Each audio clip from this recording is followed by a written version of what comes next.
We got Gina on the phone, so we are ready to begin the regular meeting of the school board. Today is January 20th, 2022.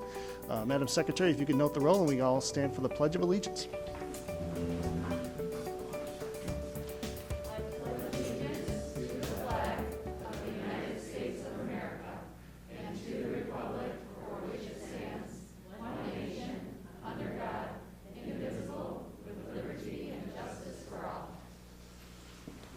Thank you.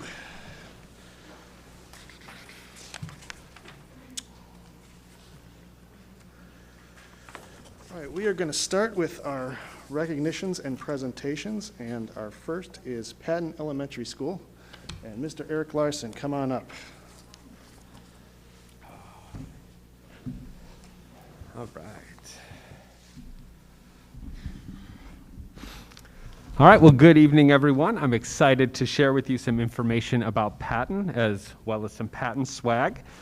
For those who may not be aware, I've had the pleasure of serving the Patton community for 8 years now. So I'll begin with enrollment. As you can see from the slide, Patton has 402 students in the building, with 3 or 4 sections at each grade level. In recent years, our enrollment has fluctuated from anywhere between 402 students to 440. Our theme for this year is Reboot. Given the educational challenges of the last 2 years, we're taking the time to reboot our systems and focus on the research-based aspects of teaching and learning that we believe have the greatest impact on student learning. And this brings me to the first point that I'm excited about, the Patton staff. The Patton staff is a group of individuals that I am truly proud to be associated with. They have always described themselves as a family, one that sticks together, works together, supports one another, and even has fun together. And this couldn't be more true this year, and the lengths they've gone to support their students and each other is truly commendable. I have a deep sense of pride, respect, and gratitude for each and every one of them. Now, we're also excited to have students back in the building. The school feels alive when it's full of children. The energy and excitement they bring each day is something to be treasured. The return of small group instruction was welcomed as a means for differentiation for our students. Lunch hour clubs, student council, and other activities have resumed, which remind us of more typical or perhaps normal times and even hope for the future. And all of this brings me to my third point. Broadway is back at Patton. For those who may not know, Mr. Whitaker, who is back here, as well as the 5th grade team at Patton, who are referred to as the Patton production team, provide a very unique opportunity for all 5th graders.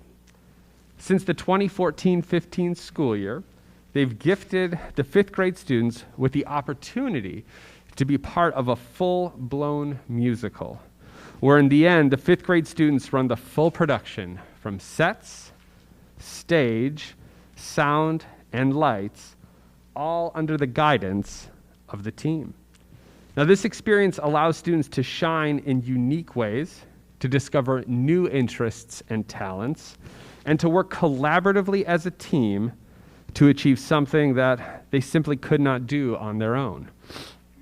And at the same time, this could not be done without the support and volunteerism of parents, as it takes 8 unique parent committees comprised of nearly 50 volunteers to bring this musical to fruition. This is an exciting time for our 5th graders, our school, and our community as we look forward to this production in May, where students will dazzle the stage performing Beauty and the Beast. These are just a few of the things that I'm excited about at Patton, and I thank you for the opportunity to share these things with you tonight. Thank you.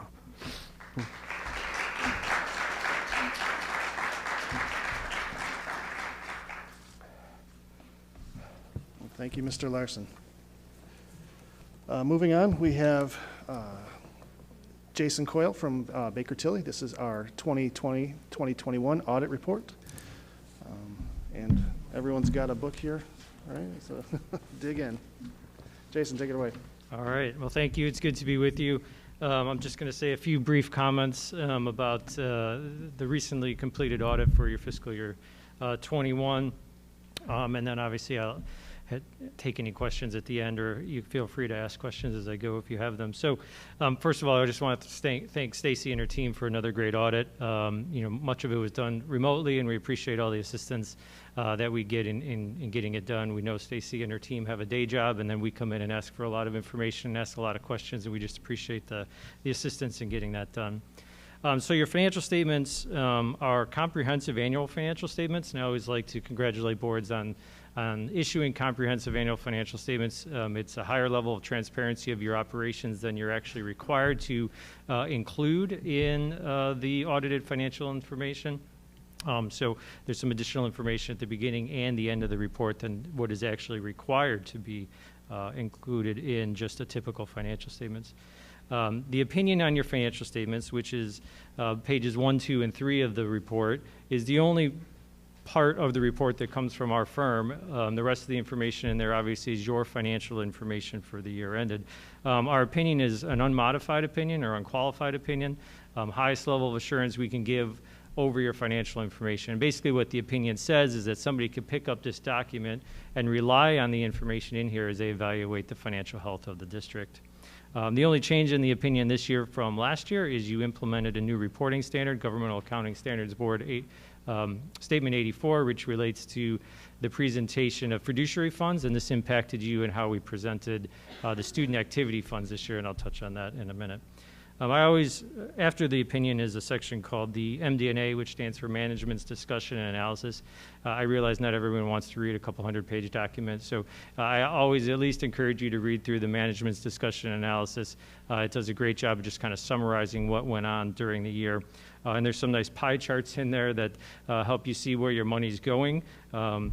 And where your money comes from. One of the pie charts in there on page 8 notes that 60% of your revenue that's coming in is coming in the form of taxes. And then it also goes on to describe some of the other revenues. And similarly, where your funds are going, 83% of your funds, as you'll see on the pie chart on page 8, are going to directly caring for students in instruction, transportation, et cetera. And those percentages are fairly similar to what they were in the previous year. If you get into the meat of the financial statements, as I call it, page 12 is the statement of net position.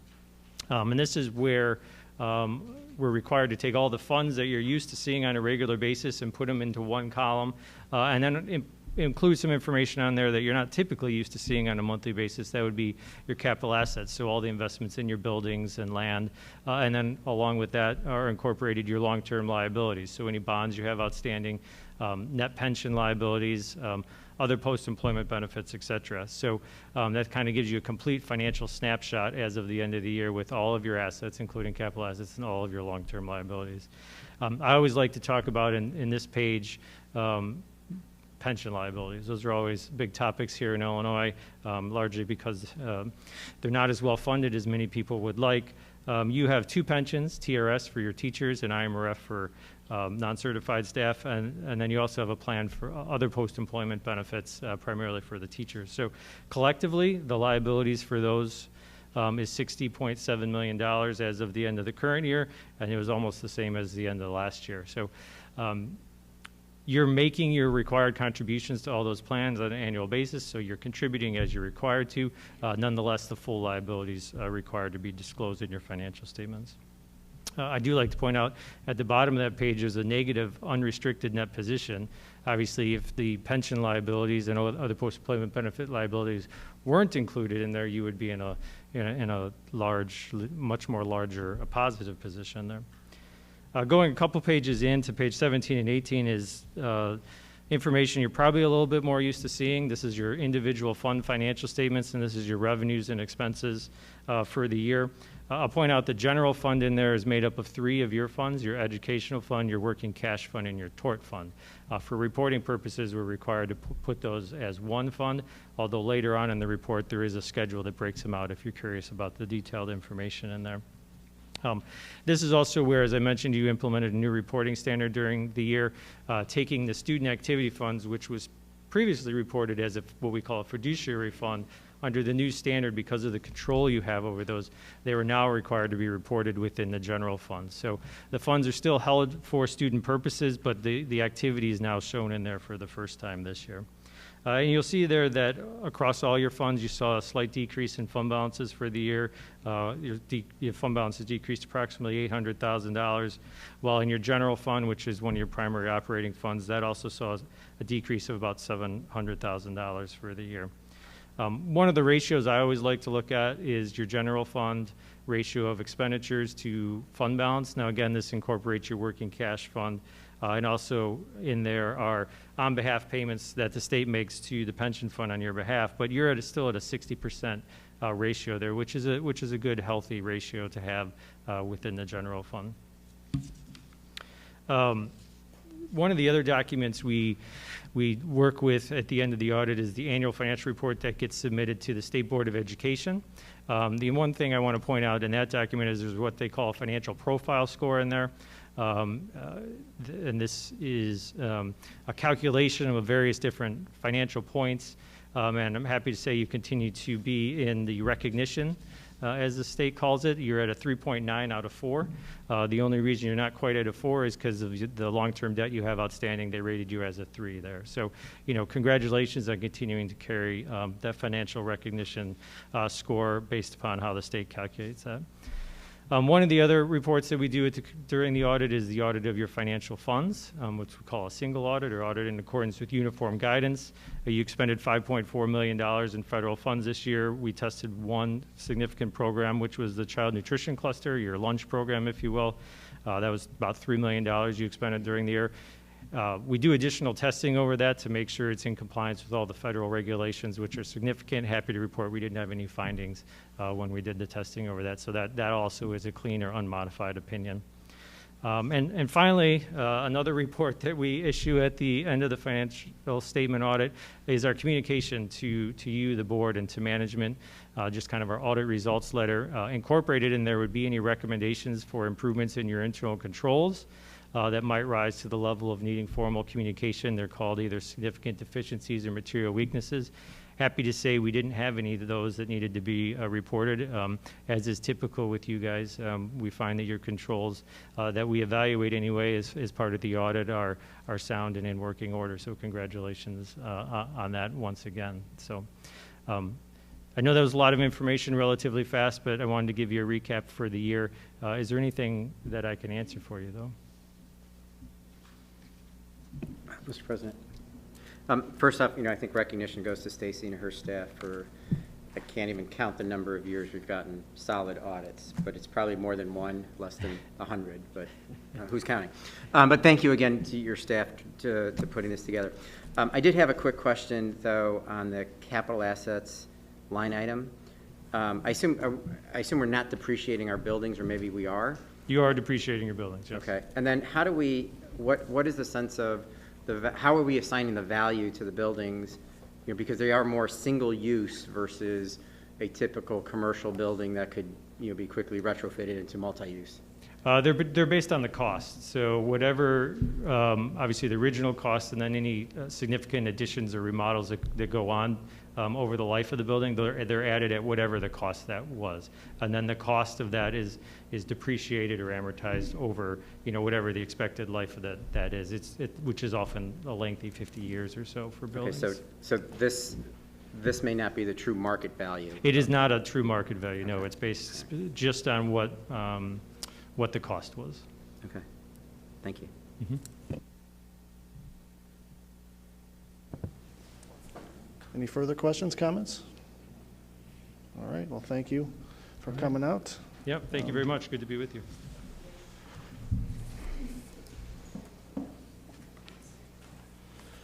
All right, moving on, we have community input. And this is the script I read before community input. The opportunity to speak before the board is provided for members of the public who have a comment to make about business of the board. The board appreciates hearing from stakeholders and values your thoughts and questions. As the board strives to make the best decisions for the district, public input can be helpful. In order for the board to reserve sufficient time to conduct its business and operate its meetings in the spirit of civility, decorum, speakers are expected to follow the following guidelines. Address the board only when time provided and on the agenda, and only after being recognized by the board president. Identify yourself and be brief. Your comments must be limited to a maximum of 3 minutes. The board may shorten this allowed time in order to conserve time to allow the maximum number of people to speak. Please be respectful and courteous. The board requests that you do not make any statements that are personally disrespectful or condescending to members of the board or staff. The board typically does not respond to comments or attempt to answer questions during the public comment period, but we do listen intently and appreciate the input from our community. And with that, we'll start it off with Sarah Mongin.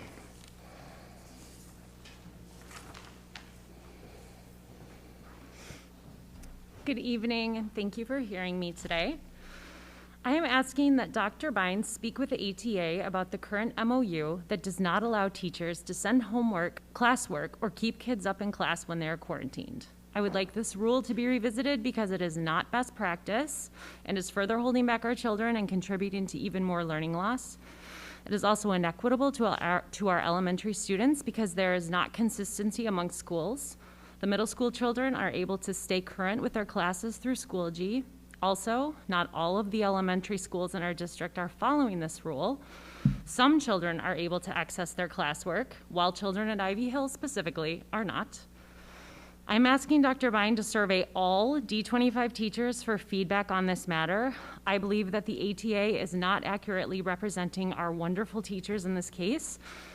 I've personally spoken with several D25 teachers, and they wish they were allowed to keep their students up to speed during their quarantine. I also believe that it is a dangerous and fundamentally wrong message to send to families and children that you are not responsible for what you missed during quarantine. Furthermore, this is not a true statement and directly contradicts the attendance section on page 10 of our handbook, which states, "It is extremely difficult for a student to make up missed work over an extended period because of the sequential teaching and learning processes." I am not looking for lesson plans. I am simply asking for what would be provided if our children were out on vacation or home with any other illness beside COVID. This policy is not putting children first, it's putting adults first, and it needs to change. Furthermore, last night at dinner, my second grader told me that now when you come back to school from quarantine, you have to sit all alone at lunch at the COVID table. Then my fifth grader asked, "Isn't that segregation? And isn't segregation really bad?" My children have been taught that not being inclusive is being exclusive, and it is wrong. How are you as a district going to fix the contradictory messages that your actions are putting into these developing brains? Thank you. Thank you, Sarah. Next I have Marley, and I cannot read the handwriting on the last name, Marley G. Hi, Marley Greek. Thank you. And I wasn't really prepared to speak, so it's going to be kind of a rambling of information. I am not typically an outspoken or political person. Aside from since before August, I had never emailed or spoken with any kind of official in any sort of capacity before all this happened. My husband John and I have lived here for about 6 years in Arlington Heights, District 25.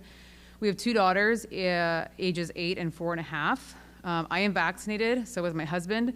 We would simply like more time before vaccinating our daughters' growing bodies. And quite frankly, it's no one's business. It's no one's business where I travel. It's no one's business if I'm vaccinated or if my kids are vaccinated.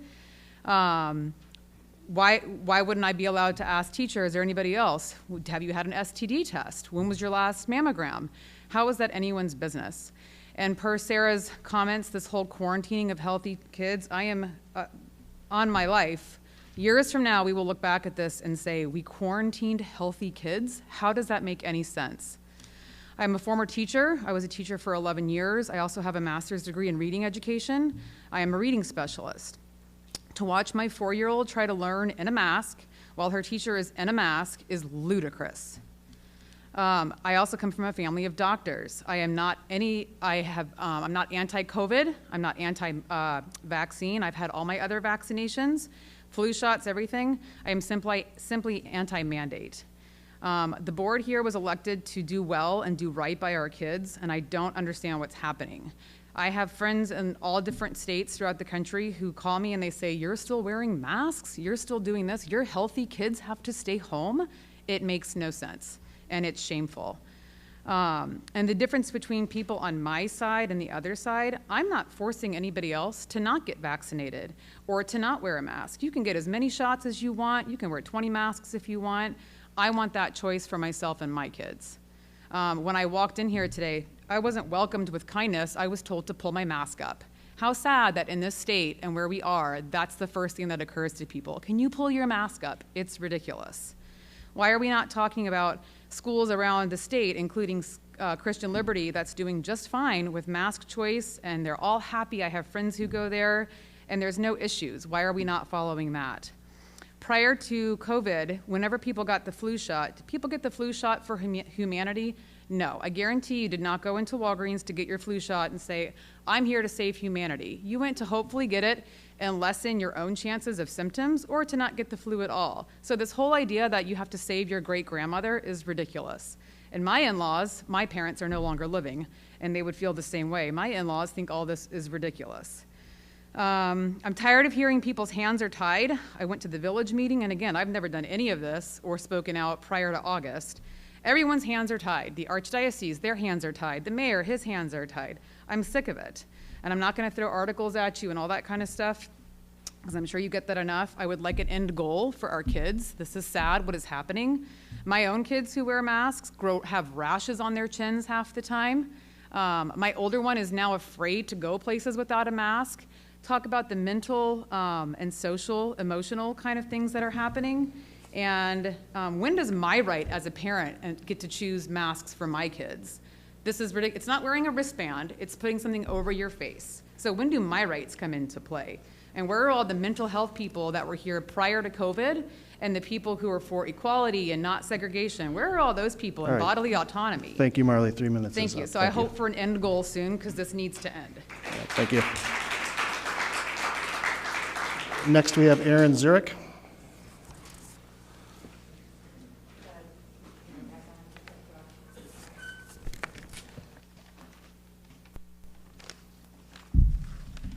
Hello, good evening. So I'm Erin Z, and I don't want to repeat everything she said, so I'm going to but I ditto. Can I say that? Ditto what the last two people just said. So I guess I'm trying to continue. Oh, was that me? Oh, okay. We're just trying to get another board member back on. Okay. Thank you. Okay, yeah. So from our perspective, we don't want to cause this crazy risk to children or to anybody. I don't consider myself or my husband careless by any means. All our children are up to date on their vaccines. We've both been vaccinated. And my husband's been a firefighter paramedic through this entire pandemic. And I've heard a lot of times people will say, this is how we love our neighbors, or this is how we help those with compromised immune systems. This is how we show that we're not selfish. There are many other ways to do that.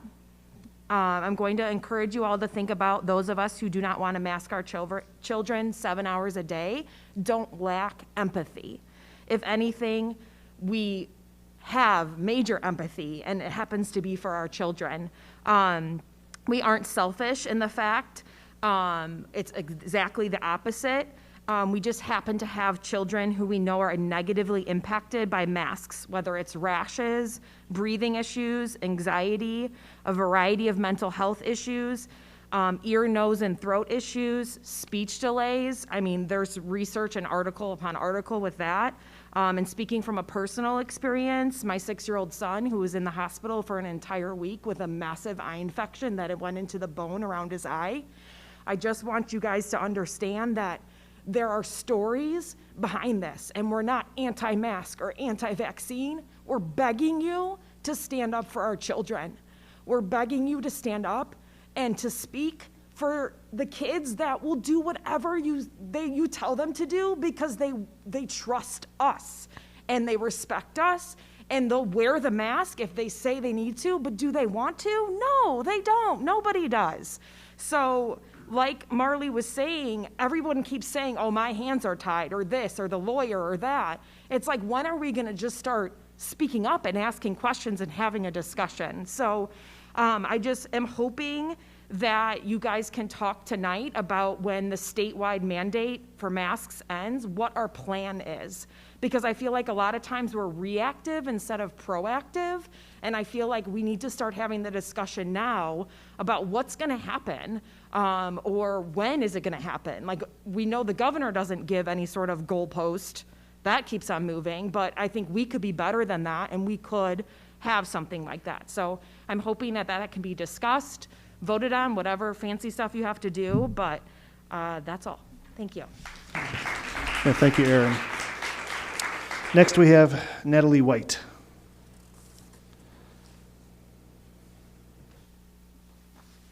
Hello, my name is Natalie. I grew up in Arlington Heights, and I went to Westgate Elementary School. Since college, during college postgraduate studies and my early career, I was able to live in many cities across the United States. But after having my first child, my husband and I decided to come back to Arlington Heights because we wanted a home in an excellent school district with an excellent reputation. So glad to be back, and I also don't want to repeat everything that everyone has said already. But what I wanted to talk about today was the fear that I have that my son, who is in first grade, will begin to learn about segregation. And some of my worries, it sounds like, are already happening with the older children. Again, I am vaccinated, as is my husband, but we are not yet comfortable with giving our child the vaccine. We are worried also about what will happen as children get discriminated against.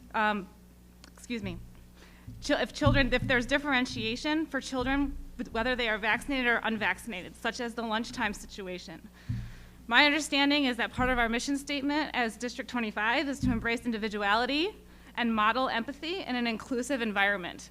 I feel like we are getting away from that inclusive environment with empathy. So I have a friend who is a mom in this school district. She has already had to teach her son about how to stand up against bullies because both of her oldest sons have been belittled for not yet being vaccinated. This was even before the Cook County mandate. And so that started to put fear in me that I'll have to do that with my son, who is only 6.5. In our town, our beloved Park District is putting stickers on your ID to indicate whether or not you're vaccinated. So I have a few questions. Will we allow this type of environment that's happening outside in our community to come into the schools and not be able to then embrace our individuality and modeling of empathy in an inclusive environment? Will you bring segregation to our schools because of vaccination status? I'd love to know what the plans are to mitigate this type of, the way that the children are starting to model adult behaviors where they diminish children for their medical status. As a lifelong resident of Arlington Heights and the daughter of 2 immigrants, I'm fully aware of what equity, inclusion, and opportunity truly mean. And I think it's our duty, all of our duties, to ensure that our children don't grow up in an environment that is not inclusive and accepting. I hope to hear answers. Right now, unfortunately, it's becoming apparent that our community is not what I grew up in when I went to Westgate and Our Lady of the Wayside and Rolling Meadows. And I fear that we are gonna have to move. And that's too bad, since I'm part of the reason that we have such a great reputation here at District 25. And I'm sure that my family will not be the only one doing that. Thank you. Thank you, Natalie. Next, Carrie Hood.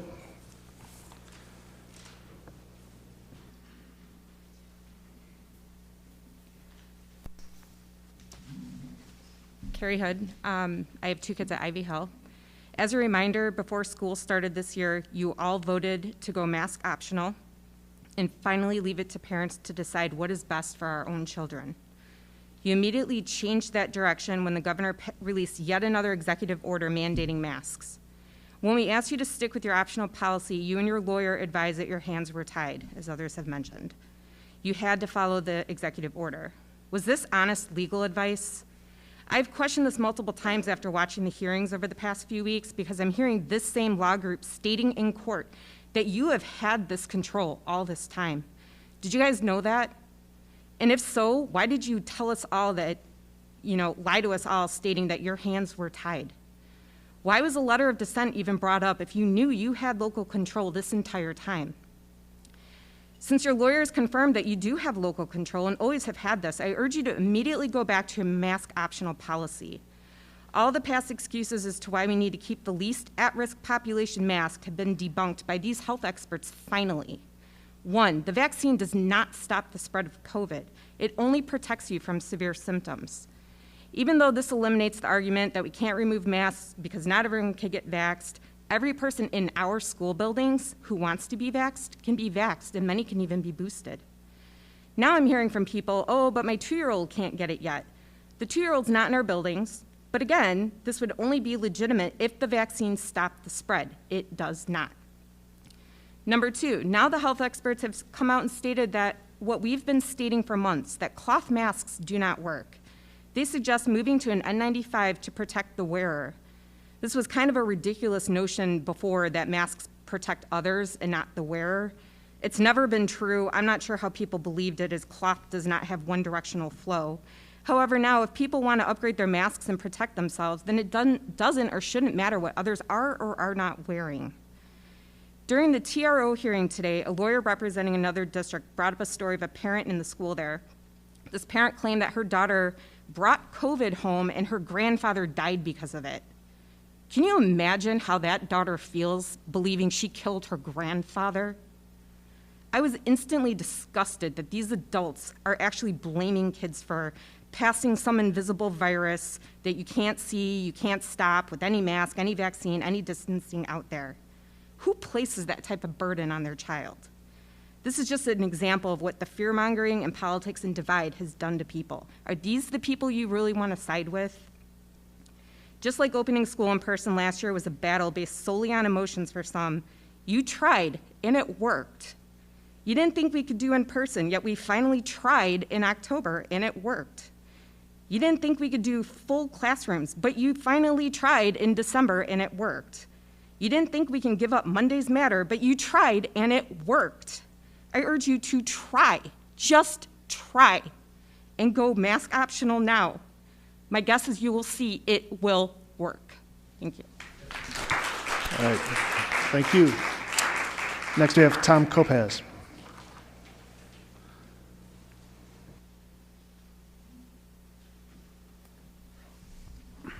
Good evening. Thank you for this opportunity to address you here tonight. When you had your attorney speaking here last August with regards to executive order for masks, the advice was, we all heard, was that you absolutely had no other option but to follow the executive order. Many of us disagreed. Were you given a bad legal advice? Listening to the TRO hearings, your current attorney is arguing completely something different. He's arguing that you have full local control granted to you by General Assembly. There are a lot of things that were said in the court with regards to our children, some of which were frankly eye-opening. We're looking forward to your response to the open letter we sent you. COVID narrative has completely crumbled. It's over. Let's put it behind us. Let us please put stop to games politicians and unions are playing using our children as pawns. Please put stop to using our children as shields against adults' paranoia and anxiety disorders. Please stop treating our children as disease vectors. None of the neighboring Midwest states have such as ridiculous mandates, yet they seem to be doing just fine. CDC just recently not only admitted, albeit 2 years too late, even though we've knew it all this time, that masks offer little to no protection against SARS-CoV-2. They also admitted that natural immunity is superior to COVID shots. We've also known this for quite some time. Now we know it from the CDC themselves. As for the COVID shots themselves, it's now completely nonsensical to mandate them for anyone, considering that many boosted and double jabbed and whatever are getting sick anyway and are spreading it to others. Anyone by now has seen enough to realize that we are not preventing infections and transmissions, merely helping with symptoms, at least for some people. Of course, I said this here many months ago, just looking at the available data at that time. Now CDC also admits it reluctantly after many, many months. It's over. The COVID narrative has completely collapsed. None of the measures that were being promoted have worked. You can end all this tonight, and if you do, we will stand behind you 100%. Thank you very much. Thank you. Having no more public comment in person, we have some online submissions, and we have about 10 minutes. Thank you. Yeah, we do have public comments submitted online, and these will be, I know the board has already seen these, but these will be also shared on our website tomorrow. The first one is from Kristen Meek. Working parents, do you realize that full-day kindergarten only provides child care from 8:55 to 3:35? If you want full-day child care, you also need CAP coverage. As a working parent myself, this is the biggest issue. If the full-day kindergarten discussion doesn't include before and after school child care as part of the discussion, it does nothing for working parents. I continue to be appalled that our blue ribbon schools are so readily throwing special ed resources, art, and music into the garbage with this discussion.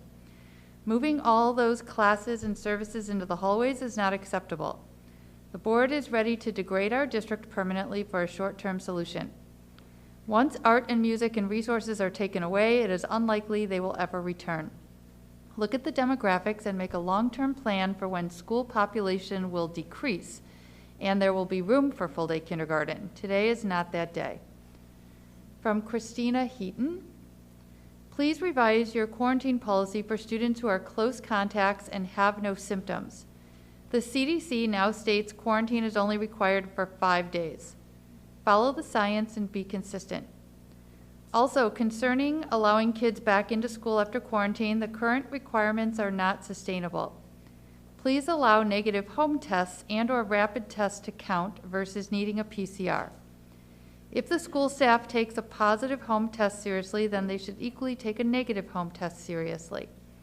From personal experiences this week, I was just literally yelled at on the phone by my pediatrician who said, "How dare I request to take an appointment spot away from a truly sick child just to have my healthy child tested."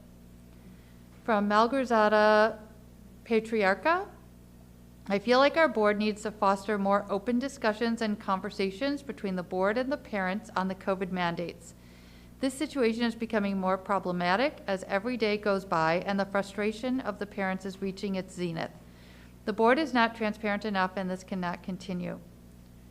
From Margaret Waz, the district talks about inclusion, but there is an exclusion, discriminatory process for unvaccinated. The district says everyone is welcome. We won't judge you based on your skin color, religion, disability, sexual orientation, but we will treat you differently based on your vaccination status. And don't forget, the definition of fully vaccinated keeps changing. Quote, it's only a matter of time before the definition of fully vaccinated is changed to include a third dose, unquote, as Dr. Fauci says.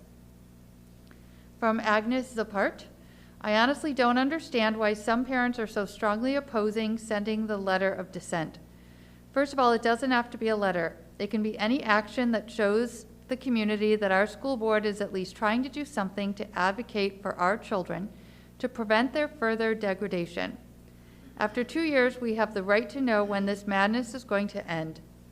Secondly, some of those parents strongly believe masks will keep their children healthy and safe. But where is the scientific data to support this opinion? Even IDPH doesn't provide an explanation for their guidelines, which are based on CDC's recommendations, which don't have any solid studies behind them either. Go to the CDC or IDPH website to see for yourself. Freedom of Information Act requests have confirmed there's nothing CDC or IDPH can justify their guidelines with. I have also submitted my own FOIA requests to both the CDC and IDPH, and the information I received back was not even relevant to my request. Not to mention that when looking for the actual links to the studies referenced on CDC's website, which were provided to me in my FOIA response. Some of the sources were listed as, quote, unpublished data shared through personal communication, unquote. Is that how CDC and IDPH are making their rules? And what about changing 10 days to 5 days for the quarantine? Based on what? Looks like arbitrary numbers to me. Is that one more? Okay. From Wojciech Tarchala. Number one, here's a great visual representation of mask mandates. Do they work? There is a link provided. Number two, dear superintendent and board members, I support those who choose to get COVID vaccines or not, and I support those who choose to wear a mask or not, based on their individual rights to make personal health care decisions. No individual should be subjected to politicized, unscientific mandates that violate basic freedoms. Nothing beats individual freedoms, rights, and choices, not a pandemic, not communal responsibility. In December, PA Supreme Court agreed with the Commonwealth Court's decision. The school mask mandate is not valid. You've been violating known laws for something that isn't a law, and you should be worried about that. It would be to the board's advantage to hire new lawyers who can advise wisely, help the board regain local control, and empower the board members to perform their duties. Number three, please start providing comprehensive reporting on positive COVID cases in our district's dashboard. In one of the previous board meetings, Dr. Bine mentioned the number of vaccinated students, so this data is known to the district. Even though it might not be 100% complete and accurate due to the fact that parents are providing it on a voluntary basis, I would think the parents who vaccinated their children have already reported this, since different quarantine rules apply to vaccinated and unvaccinated.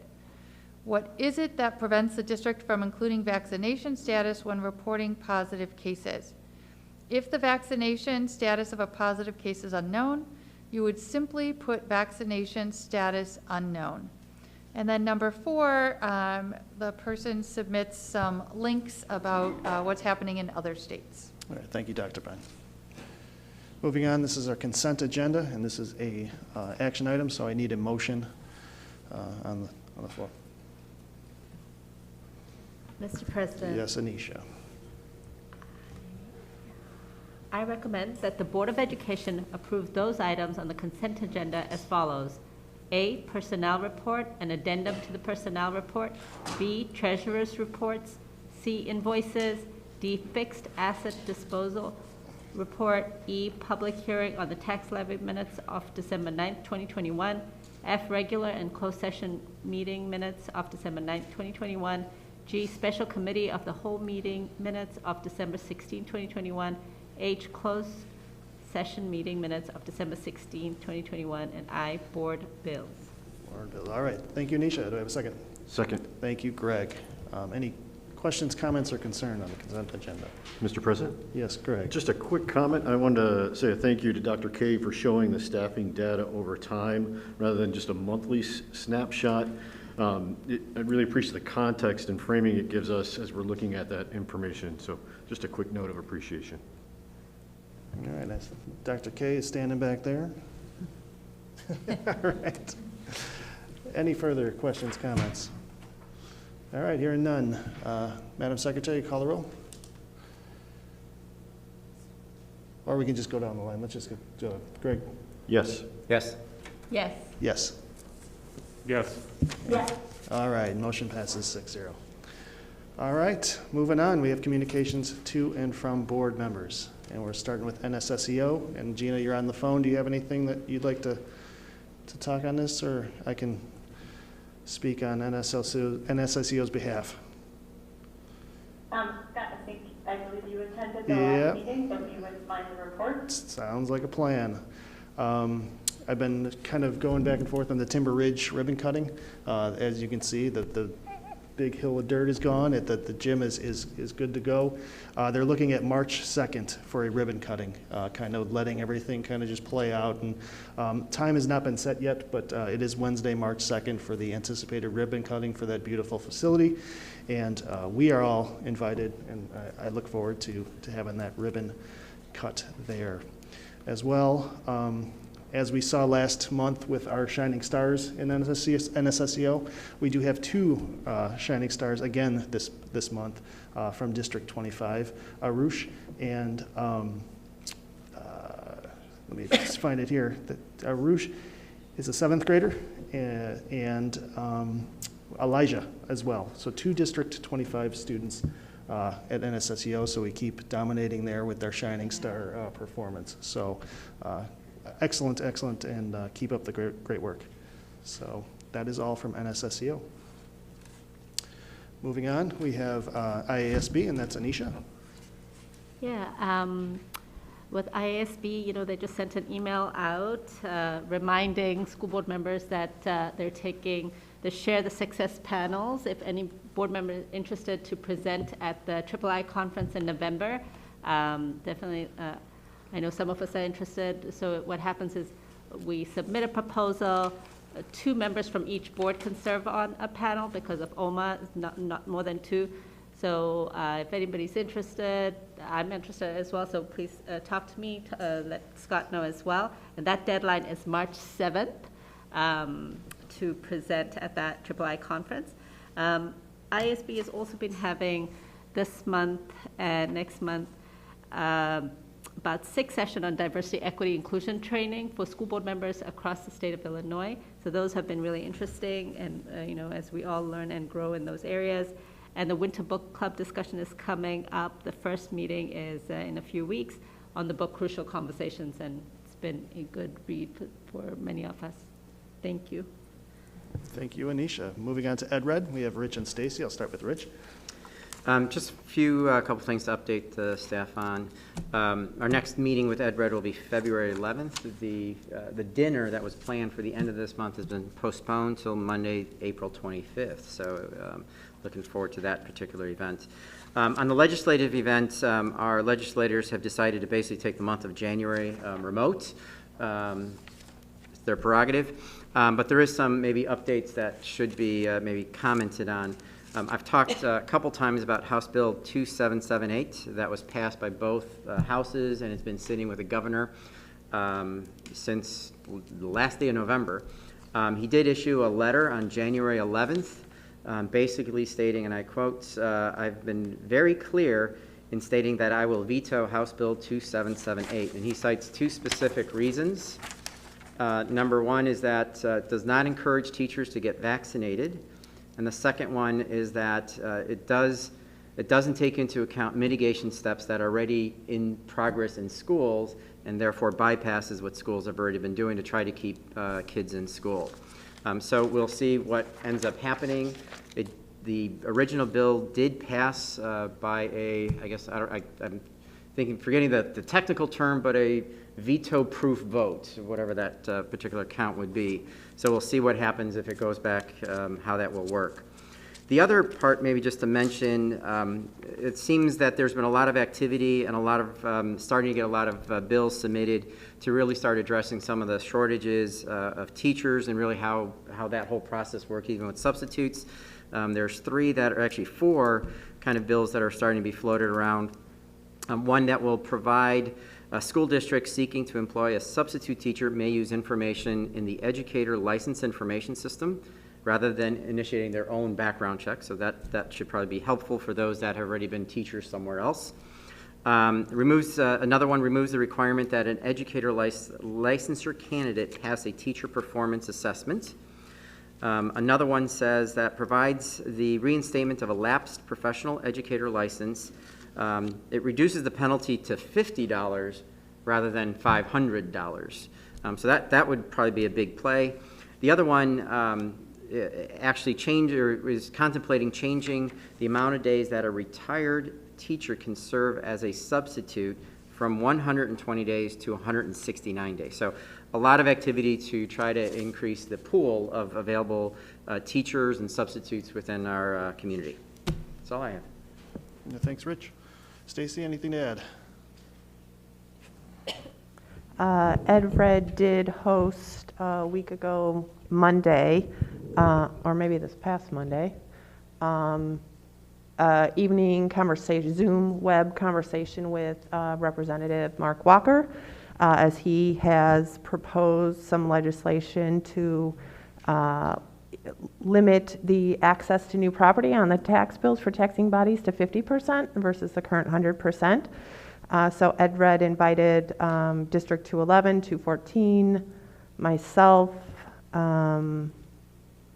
there was another district on board. So we did have a conversation, lasted about an hour and a half, with Representative Walker, just kind of addressing our concerns about a flat out 50%. Ultimately, do expect some form of that legislation at this point, though, to go forward into the spring session. All right. Thank you, Stacy. Thank you, Rich. Moving on, we have Board Governance Framework, and this month we highlight board member requests for action. And this is the only authority to direct action rests with a full board sitting at the board table during a duly called open meeting. A majority vote sets such direction. And that falls under 2:220 under our Board Governance Framework. So we got that. Moving on to other board communication. Does anybody have anything they'd like to add that hasn't been mentioned yet? Mr. President. Yes, Rich. Just want to note that Greg and I had the opportunity, I think it was last Saturday or the Saturday before last? I forget. Saturday before last, to attend maybe a session, a working session with Music for Youth. This is all with all the violins and cellos and wind instruments and things of that nature, and it was a wonderful afternoon where we got to spend time seeing all the students there, understand the program a little bit better that is available throughout the districts. You got to meet some of the teachers involved in that program, and just the excitement of the students. You're learning what is really a complicated set of instruments and really enjoying it. So, maybe Greg, if you have anything to add with that. I just think that I'll just add that program, we learned quite a lot about the history of the program, and just an incredible, I mean, it started in 71-ish, was that right?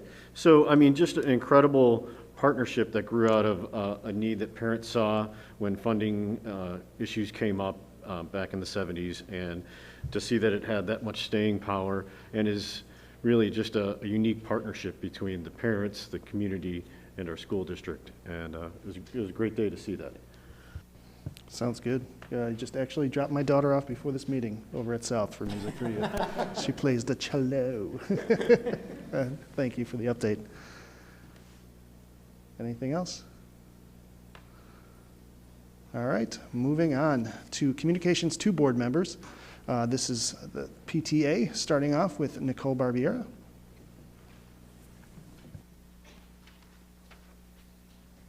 Hello. Good evening. So the students in District 25 have put time, effort, and creativity into their entries for the Reflections Contest. This year, 45 students submitted entries to our council. 30 of those entries went on to the Northwest Cook Region level, and 12 have made it to the state level.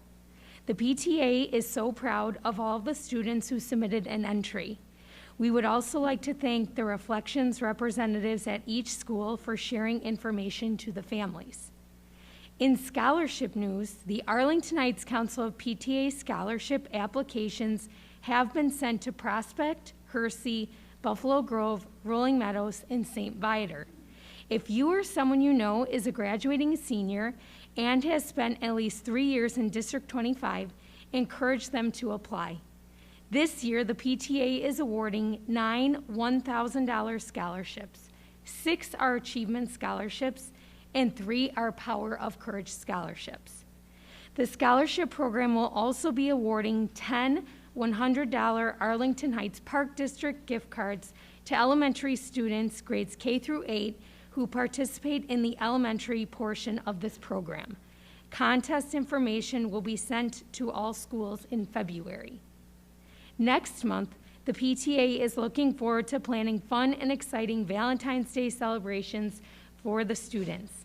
Thank you to our volunteers for all you are doing to make this day special. One last note. Many of our schools' PTAs are going to be seeking volunteers to take on executive officer positions such as president, president-elect, secretary, and treasurer for the 2022-2023 school year. If an opportunity is presented to you, just remember the PTA is a wonderful way to connect with the school, children, and families of District 25. Thank you. Thank you, Nicole. I feel like there should be like a little screen next to you. This is like a newscast. Thank you. Moving on to ABC 25, and this is Gina Faso. Gina, are you on the air? I am. Can you hear me? Yes. Perfect. So for ABC 25, right before the break, we awarded all of the grants out to the teachers.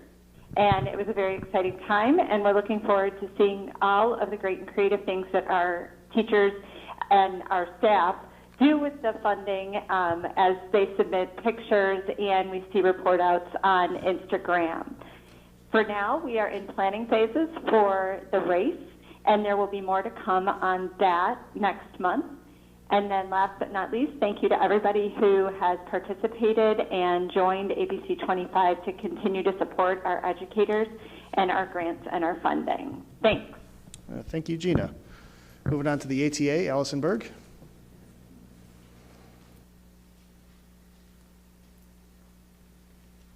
Good evening, everybody. Before I shine a spotlight on Dryden tonight, I would like to just take a moment to shine a spotlight on all of the District 25 teachers and staff for just one brief second. Once again, this pandemic has tested us as teachers, and once again, the teachers in District 25 have risen to the challenge. These past few weeks, teachers and staff have been working tirelessly, subbing for one another, helping to write sublans, taking on extra kids, buddy teaching, and whatever else it takes to make our district run smoothly and without so much as a hiccup for our students. Teachers, unlike many other professions during this pandemic, had to completely rethink education, and as the pandemic changed and tested us, we continued to come through for our kids and our families. So a huge shout out to the staff and teachers who are making it work and doing so with flying colors each and every day. You are so appreciated, and I just wanted to thank all of the teachers and staff for their continued flexibility, patience, and expertise during this time. Thanks.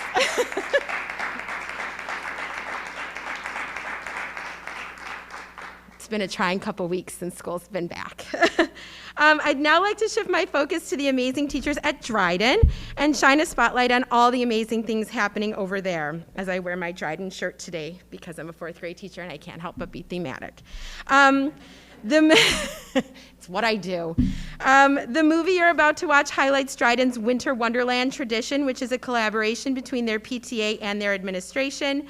You're going to catch a glimpse of the student-led morning announcement production club, as well as their Friday Flips, which is the recognition of positive student behavior. Dryden strives to empower their students to learn through collaboration, communication, and creativity within a supportive school community. So without further ado, you can watch the Dryden video.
And just a quick thanks to the Dryden teachers for putting that together tonight for us to watch, and thank you.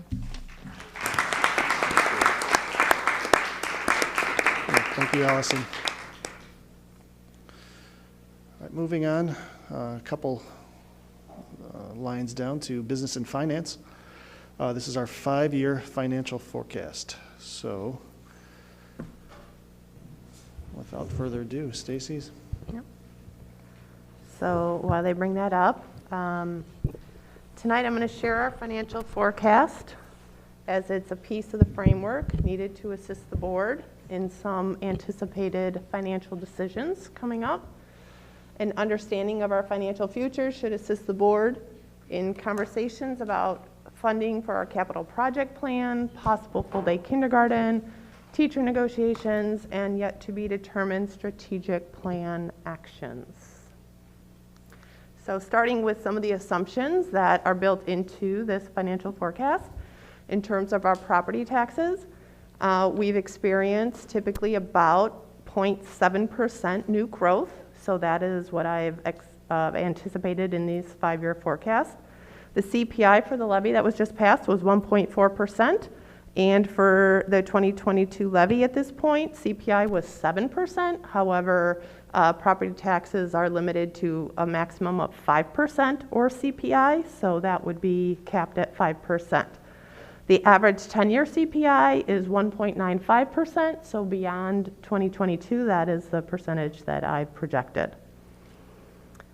I am not continuing, I am continuing to anticipate property tax refunds beyond this first year because that is an annual decision that the board will make. And into the future, could be different boards, could be different decisions on an annual basis. So I did not anticipate refunds in the fall of 2022, but I did continue to project those refunds in future years. On state and federal revenue side, our evidence-based funding formula is pretty flat for us at this point and brings us in about $4.9 million a year. And the transportation reimbursement is based on the prior year costs, and we submit a claim for that, but it's also pretty flat. In terms of our federal funding, it's hard to see the gray bar on this graph. Is our largest and most steady federal funding source, which is our IDEA special education funds. And that is based on a formula based on, and the money has to all get spent on special education programs. The bright green bars represent our temporary federal funds, including our ESSER funds. Those funds are allowable for 3 years through 2024-25. And that represents the plan that was presented to the board upon the initiation of allocation of those funds. And as those revenues goes down, the offsetting expenditures that are being paid for by those revenues would also go away in these projections. The bright blue and yellow bars reflect our school lunch program money. As you heard the auditor mention, last year was a significant influx of federal money for our lunch program because it was the summer feeding program that they implemented. Everyone was served free and we could serve the entire community. This year, everyone is also served free and they're funding at a higher level than the typical National School Lunch Program. However, these projections reflect going back to a more typical National School Lunch Program in the future. That has yet to be determined how they will handle next year, but at this point, I'm anticipating it will go back to normal. In terms of our local revenue sources, no significant fluctuations in our larger local revenue sources, being corporate personal property replacement taxes. Those are determined by the Illinois Department of Revenue, and that information is shared with us each year. We have rental agreements for a Randon Minor School that combine total about $1 million, and our student fees, which make up a very small portion of our revenue budget of just over $300,000. Interest income in terms of our projections, as you can see on these graphs, the graph on the right with the red line reflects our actual interest earnings and projected for the next 5 years. And the graph on the left shows the federal funds rate, which you can see our revenue trends right along with the federal funds rate.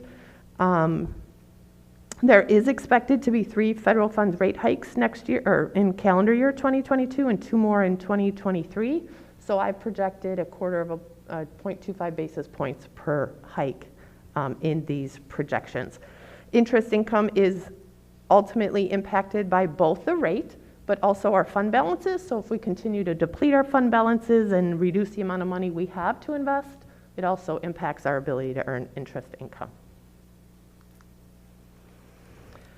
So in terms of our overall projected revenue, you can see that over the next 5 years, I do anticipate with property taxes, which again, I'm anticipating will grow at that average 1.95% per year. They will become a larger and larger portion of our revenue budget.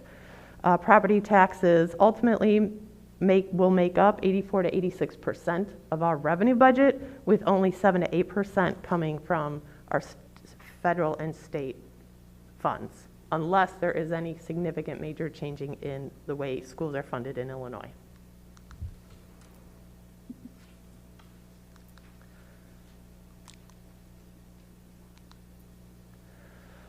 On the expenditure side, salaries right now are projected, we have tied our salaries all to CPI.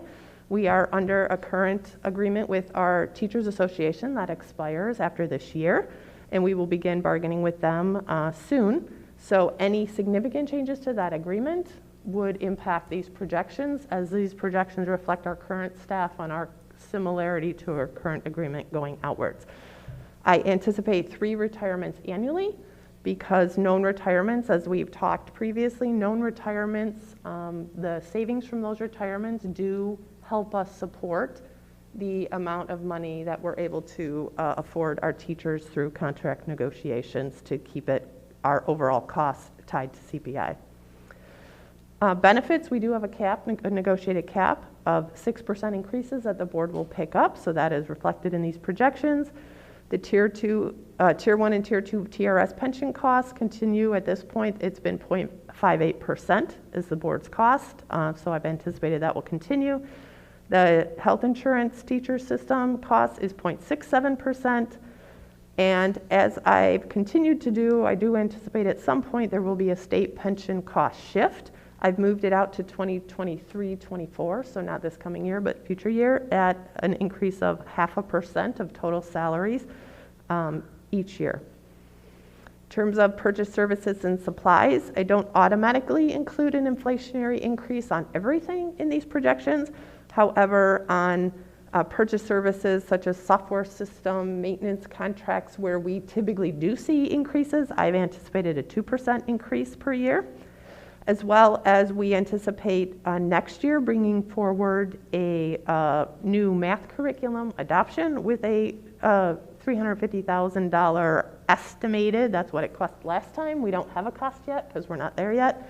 As well as needing to replace, if we're going to stay 1-to-1 down to grade K, we will need an additional $765,000 investment to replace the kindergarten through 2nd grade iPads that we initiated in last year. I call it miscellaneous, but in these projections is reflected the decrease associated with the ESSER funds in terms of the expense side. Tuition for outplaced special education students, I'm anticipating will be flat, because even though we know which kids will be exiting the program as they graduate, we typically see those slots then filled up with new kids that move in or age into our schools and into those programs. And there is, in the current budget, and therefore reflected outward, a contingency for staff. Overall, total contingency over the 5 years is about $2.6 million in these projections. So any unused portion of that obviously would have a positive impact. Typically, we spend at least 50% of our staffing contingency, so I would guess any unspent amount would range from 0 to about $1.5 million in total over the 5 years. In our operations and maintenance fund, again, we do have a negotiated agreement with our custodial maintenance staff that takes us through the end of next school year. So again, any significant changes in that contract after next year would impact these projections. Their health insurance program is the same as the teachers, so it's projected with a 6% maximum increase. The purchase services in this fund, highest cost items are listed on this screen. Things like our telephone service, our utilities, our building automation system, and I do project a 1% annual increase there in total because not everything increases, but then other things do.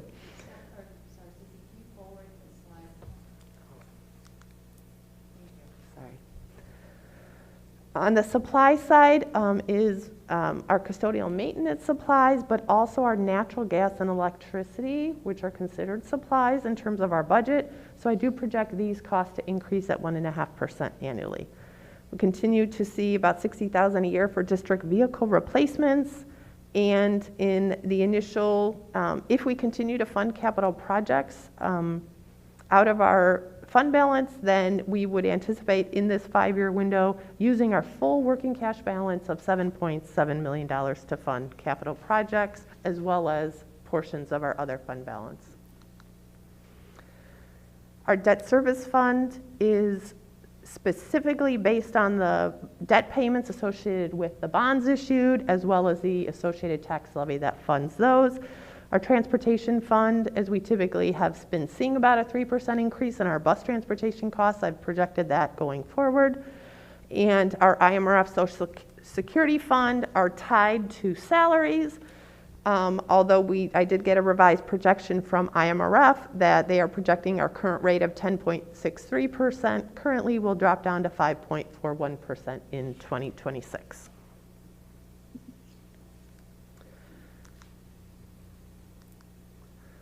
Our capital projects fund budget is based on our 5-year facility master plan that was presented to the board in this past October. The 2022 summer projects total just over $4.4 million, and with a 5-year total of $32.7 million, as the total plan was $32.9, but I anticipate about $0.2 million of that will be paid for through life safety funds, as it will be life safety qualifying work, and the difference will be paid for out of the capital projects fund.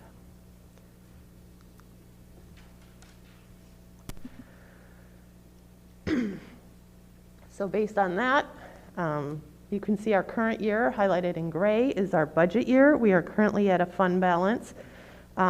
If you look just below the blue, or if you look at the blue highlighted line, that is our annual surplus / deficit budgeted, excluding capital projects. We're balanced. If you go overall 5 years, a negative, some years, a positive other years, overall we have a balanced budget. Excluding capital projects, our fund balance is about 66% at the end of this year, anticipated, dropping down to 61% at the end of 5 years.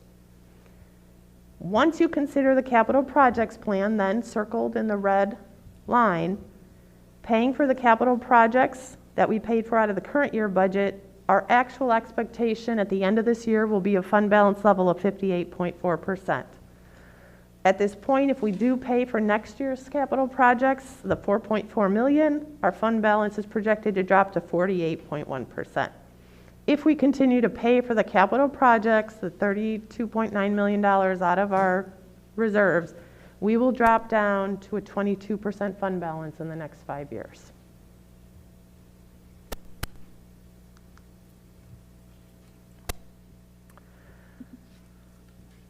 Excluding the capital projects, because they're not even every year, they fluctuate over time, you can see that over the course of the next 5 years, salaries and benefits will continue to make up a slightly higher percentage over time of our budget. That is our number one investment, is personnel, and it's our number one cost. So it will become 72 to 75% of our total budget, again, excluding capital projects.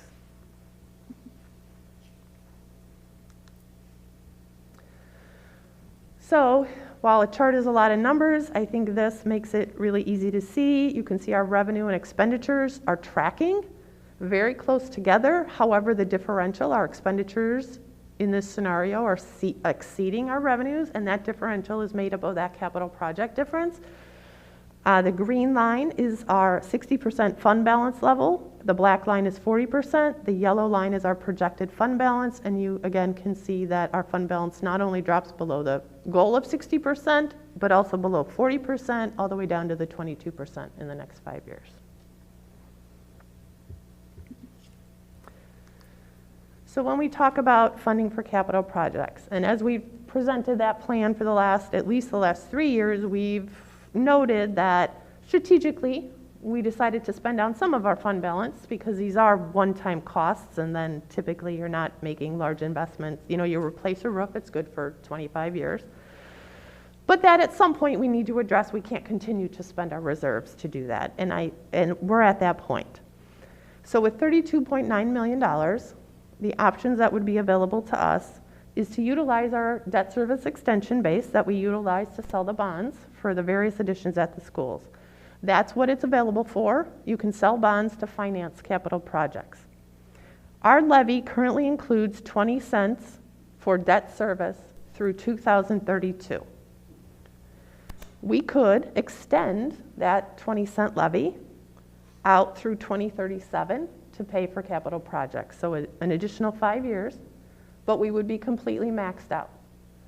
When we issued the bonds, we intentionally issued bonds to use up half of our debt service extension base so that if anything arose in an emergency situation, we had a backup plan, we could sell bonds to do that.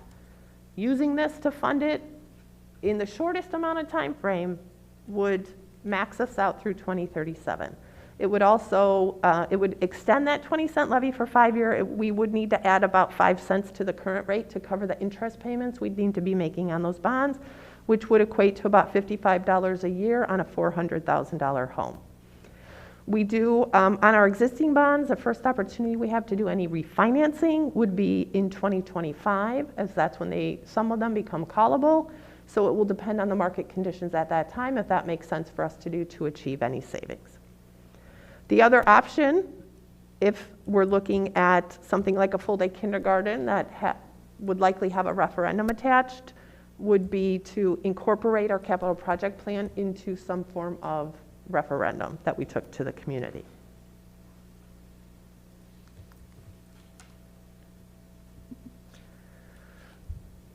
By taking our capital projects stop paying for them out of fund balance, as I showed in the numerical chart, the financial forecast, our revenues and expenditures are aligned. We have a balanced budget. If we're able to sell bonds to pay for capital projects, then you can see the yellow line stays flat. We go from 66% to 61% fund balance. We remain above the current board goal of 60%. We remain above a absolute minimum goal that I could ever support of 40%. Again, balanced budget. In terms, just a reminder of our fund balance goal is set at 60%. The rationale behind that is we measure it as of June 30th. As of June 30th, we need to have reserves, cash in the bank, to pay our bills for the month of July, for the month of August, and the month of September at a minimum, because typically that's when we start seeing our first installment of tax revenue. That's 25% of a fiscal year we need to cover. Tax bills, we've already been told for this year weren't due till October 1st, so we didn't start seeing revenues till October. And we've been told at a minimum it's probably going to be that late next year, but could be even later because of the number of areas within the reassessment cycle that have yet to be investigated that are still open. So if we don't start seeing tax revenue till November, we need to cover 1/3 of our year, and if we don't start seeing tax revenue till December, that's where we hit that 40% level. Remembering that we also have large bond payments due in December on top of paying our other bills, which is why 42%, say another, 5%, you're almost at 50% that you need to have in the bank. And so we were at the 60% goal because we wanted some cushion, because you never know what could happen, or if the state gets 3/4 behind in their payments, et cetera.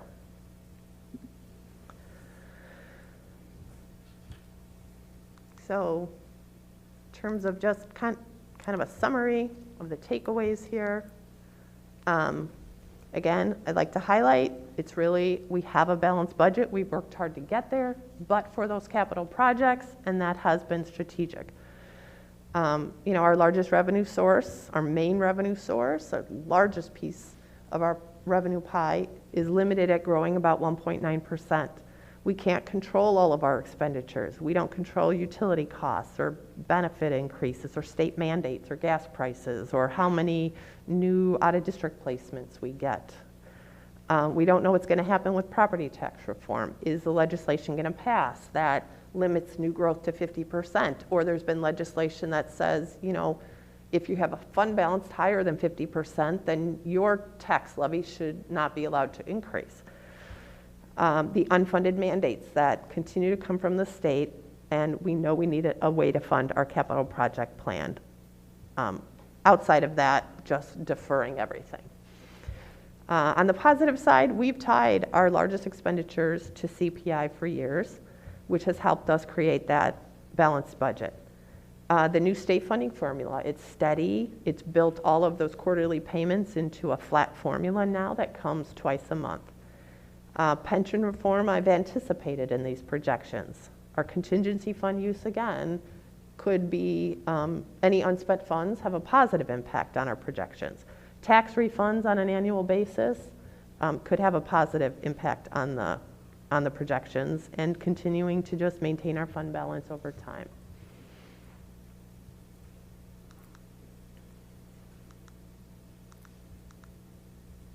And with that, I'm happy to answer any questions. Mr. President? Yes, Greg. Thank you, Stacy, for that, for walking us through all that information. And I wanted to ask you a dialed-in question on slide 13. It was actually information I picked up out of the audit, but I think this is the place to ask it. So, am I correct in understanding for our bonds that we have two of them will be, I'm sorry, I don't know the right terminology, but in December 2022, they will be done, whatever the right terminology, like correct. They'll come off the books. Yes, we have 4 issues outstanding. 2 of them will be paid off as of December 1st, 2022. Okay, and so does that then mean that our carry amount for debt would increase by that amount? I think it's around 5.2 million.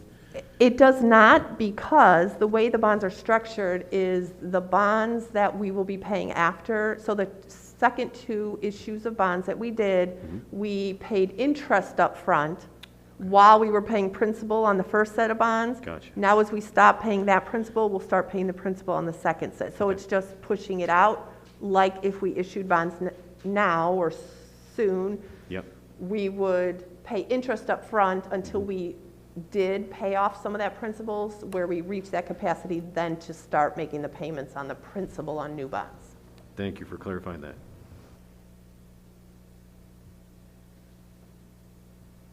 Anything else? Rich? Mr. President, I guess staying on this slide, because it really, the question comes down to capital and how we pay for capital. One thing to note and for us to consider when the time comes, which I think is coming up soon, when we'll have not only the full day kindergarten discussion, but just sourcing this process, is that though in typical we may think of capital projects as large, like building a home, building a school, things of that nature, most of these capital projects are more of the maintenance type, meaning you're replacing a roof, you're doing a boiler, you're doing those types of things. Yes, they're capital, but they're not like one-time expenses and then, well, okay, we're good for 25 years. The discussion had been, we're going to have a cost of about $6 million a year, give or take, of capital things to maintain. And so when we're looking at funding, the challenge that we have if we're going to go down the path of issuing bonds, yeah, we get the immediate, we pay for it, right? We can pay for 5 years, we can cover the cost of that, of the capital, but we're going to be paying it off for the next 10, 15 years. So we lose the ability, to have some source of revenue for those following years. Long story short is I think, issuing bonds to pay for capital is a short-term potential mitigation, or it doesn't solve our long-term funding issue of how do we find $5 to $6 million a year to really fund capital, because that's an ongoing, more maintenance type process than anything else. So the other thing I know we keep saying, on a different slide, I think it's 14, I'm sorry, it's 16, salaries tied to CPI, and I think, one thing to note on this, we've kind of touched on it, but just to be clear, is the macro salary, total salary was tied to CPI, which in effect doesn't provide us savings as people retire, right? So the individual increases have been beyond CPI, right? Negotiated, but when, as an example, if a person retires who's making $100,000 and we bring in someone that a new teacher at $50,000, we don't get the savings of that $50,000. So, right, the gap there. Yes and no. So not every person gets more than CPI, because there is an end to a salary schedule, and then after that there's a limited, at this point, 1% increase, which is certainly lower than CPI. Yeah, we got 37 lanes though, or 37 steps. That's in the new schedule, correct. But that's a lot of steps. Right. But again, a shorter schedule doesn't necessarily mean, I mean, that's all negotiation stuff. So salary, so do we get the benefit of retirements?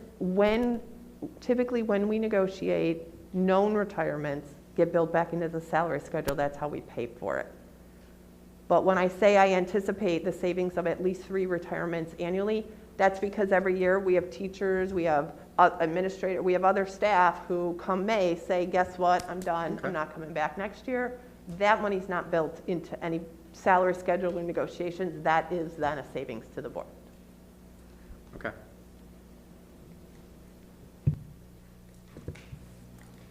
Mr. President, I just had a clarifying question and maybe a reiteration of maybe our last board meeting. Is one of the takeaways there is need another funding source for capital projects. So would it be correct to say that as we aspire to become a district that's full-day kindergarten, that one of the takeaways is that we would need another funding source for projects like full-day kindergarten? Right, which is why at this point, I've simply indicated that some kind of referendum could be an option. We just haven't gotten through all those other conversations yet, so I don't have any other information to share on that. Okay, thank you. All right, any more questions, comments? All right, hearing none. Thank you, Stacy. Moving on, personnel and planning. And this is the 2022-23 school calendar, and this is an action item, so I need a motion. Mr. President. Yes, Anisha. I recommend that the Board of Education approve the 2022-2023 school calendar as presented. All right, thanks, Anisha. Do I have a second? Second. Thank you, Craig. This is Dr. K.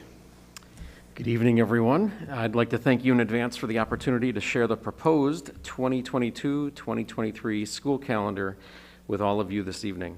The Calendar Committee's main goal is to prepare a school calendar that will meet the needs of our students and to best meet the needs of our stakeholders. In addition to the Calendar Committee, attempts to build as much continuity and cohesiveness within the structure of the school calendar in order to capitalize on student learning. Therefore, the Calendar Committee reflects on the school calendar from the previous year, and there is an opportunity to discuss what has worked well and what we may look to change for the future. The District Calendar Committee is comprised of representatives from the PTA Council, the Arlington Teachers Association, and District 25 administrators. This is a collaborative process between the representatives serving on the committee. We consider the requests of each stakeholder group and attempt to build a calendar that best meets the needs of the Arlington Heights School District community. I would like to thank the participants who served on the Calendar Committee, including the administrators Steve Perkins, Aaron Davis, Donna Bingaman and Akemi Sessler, the parent representatives, Lisa Kasumpa, Liz Neerman, and Nicole Barbieri, and the members from the Arlington Teachers Association, including Oksana Lukashevsky, Karen Jones, Allison Anderley, Casey Whitaker, and Allison Berg, for their time in serving on the calendar committee this year. As in years past, a primary focus of the group was to provide as much continuity and cohesiveness as possible when looking to address student learning. In addition, the calendar committee also wanted to align the school calendar to District 214 as closely as possible for the benefit of our District 25 families. Teachers and teaching assistants working in Arlington Heights School District 25 will report to work starting on Monday, August 15th. For an Institute Day, Tuesday, August 16th, will be a teaming day for the adults. Students in District 25 will begin their school year on Wednesday, August 17th. As a reference, District 214 students will start their school year on Monday, August 15th. We are recommending hosting the parent-teacher conferences earlier in the school year during the months of October and February. There was a continued belief that shifting conferences earlier in the school year will allow teachers to better communicate the needs of their students to the parent community. To further align more closely with District 214 and matching what we added to the calendar this school year is observing 2 non-attendance days, one in September 26th and the other on October 5th. The belief in aligning more days with District 214 calendar is to help support our community and staff who have children in both school districts. The final change recommended by the committee was to build 2 emergency days back into the calendar at the end of the school year and 3 at the very end of the school year on non-attendance days, because we anticipate being able to use e-learning days instead of using a true emergency day. This could help our families with a more predictable schedule that we will end the school year in June. Other items that we took into account, including following District 214's winter and spring break schedule, aligning the winter and spring break dates with the District 214 calendar would provide convenience for our families who have students again attending both districts. Other important dates include the strategic placement of institute days and school improvement days to analyze student data and to further bolster our staff's professional development. The last day for students will be a full day of student attendance on Wednesday, June 7th, and the last day for our staff will be our records day following that Wednesday on Thursday, June 8th, assuming no emergency days will be used. As a reference, the last day of attendance for District 214 students is on Friday, June 2nd. The calendar design was a collaborative process by many stakeholders and fulfills the requirements that the Illinois State Board of Education has instituted. I want to once again thank the Calendar Committee for their hard work and their willingness to explore new ideas. Thank you for your time this evening in listening and seeing the proposed calendar for the 2022-2023 school year. Are there any questions?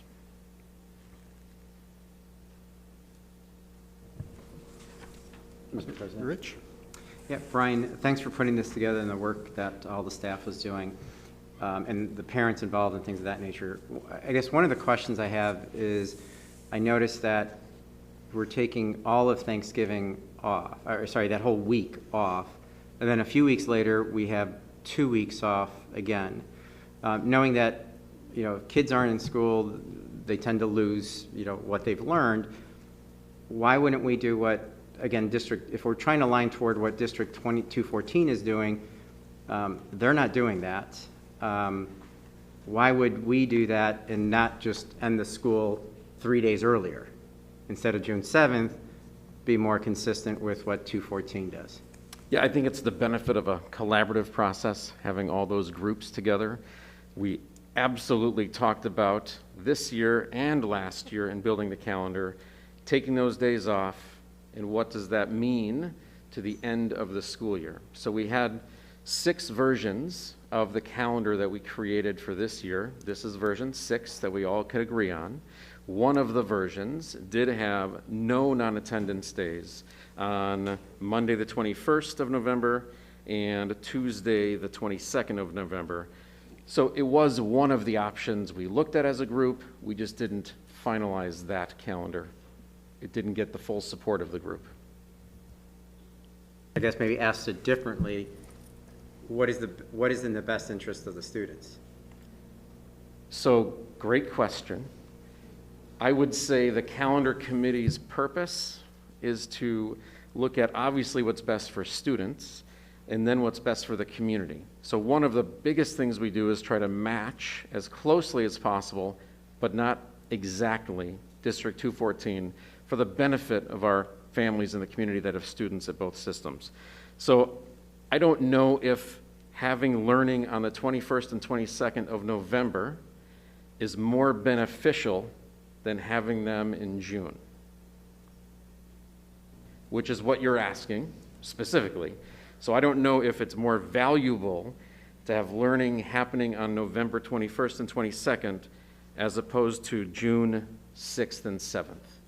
Well, I may be asking it a different way. It's the impact of the time off. So they'll be off a full week, but then 3 weeks later they're off for another 2 weeks. And so I understand the role of the committee, so I'm not trying to judge that, but the role of a committee would be to recommend, and our job is to assess. So I guess I'm asking, what is the best interest of a student? Is it to have that week off and then 3 weeks later have 2 weeks off? Or is it to have 2 days off over Thanksgiving break so that we have more continuity of classes?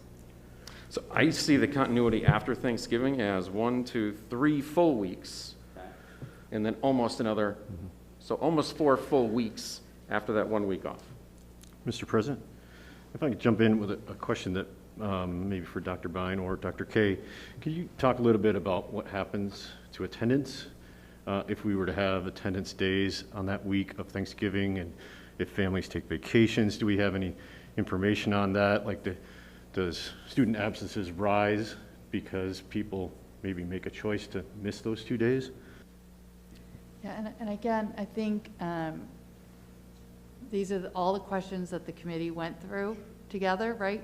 And whether it was from a parent perspective, a staff member perspective, there were views on all sides of, would it be better to be in school this time or that time? I do believe, like Brian said, it's a 4-week time between the breaks. And it's really, we're talking about a difference of 2 days, right? So like how we started after the high school 2 days later, we could put those 2 days back up front. But the committee looked at all of those versions and collectively felt that this was in the best interest of our community and our students and our staff together. So that Rich is right, the board makes the final decision on the calendar, but this is also why the board has a committee structure in place to get the input of parents and staff to bring that recommendation. They've done all of those discussions. You're exactly right, the board gets to make that final decision, but with Brian and all of those representatives, they've had all those discussions already, worked through all of it, and this is what they believe is in the best interest of the District 25 community.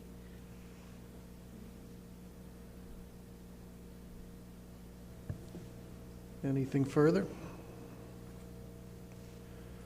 Hearing nothing, we'll take it to a vote. We'll start with Rich this time. Rich? No. Yes. Yes. Yes. And Gina? Yes. Yes. All right, motion passes 5-1. Thank you. Thank you, Dr. K. Moving on, we have the superintendent report. We have a bunch of different things, so starting with the FOIA, the Freedom of Information Act. Thank you. So as the board knows, we've started listing any of the Freedom of Information Act requests that we've gotten from the last board meeting until now. And in that report that you can see, we show that we have responded to each one on the date on which those were responded to. Thank you. It's tedious work, so thank you for keeping up with that. Update on the pandemic procedure and data. Okay.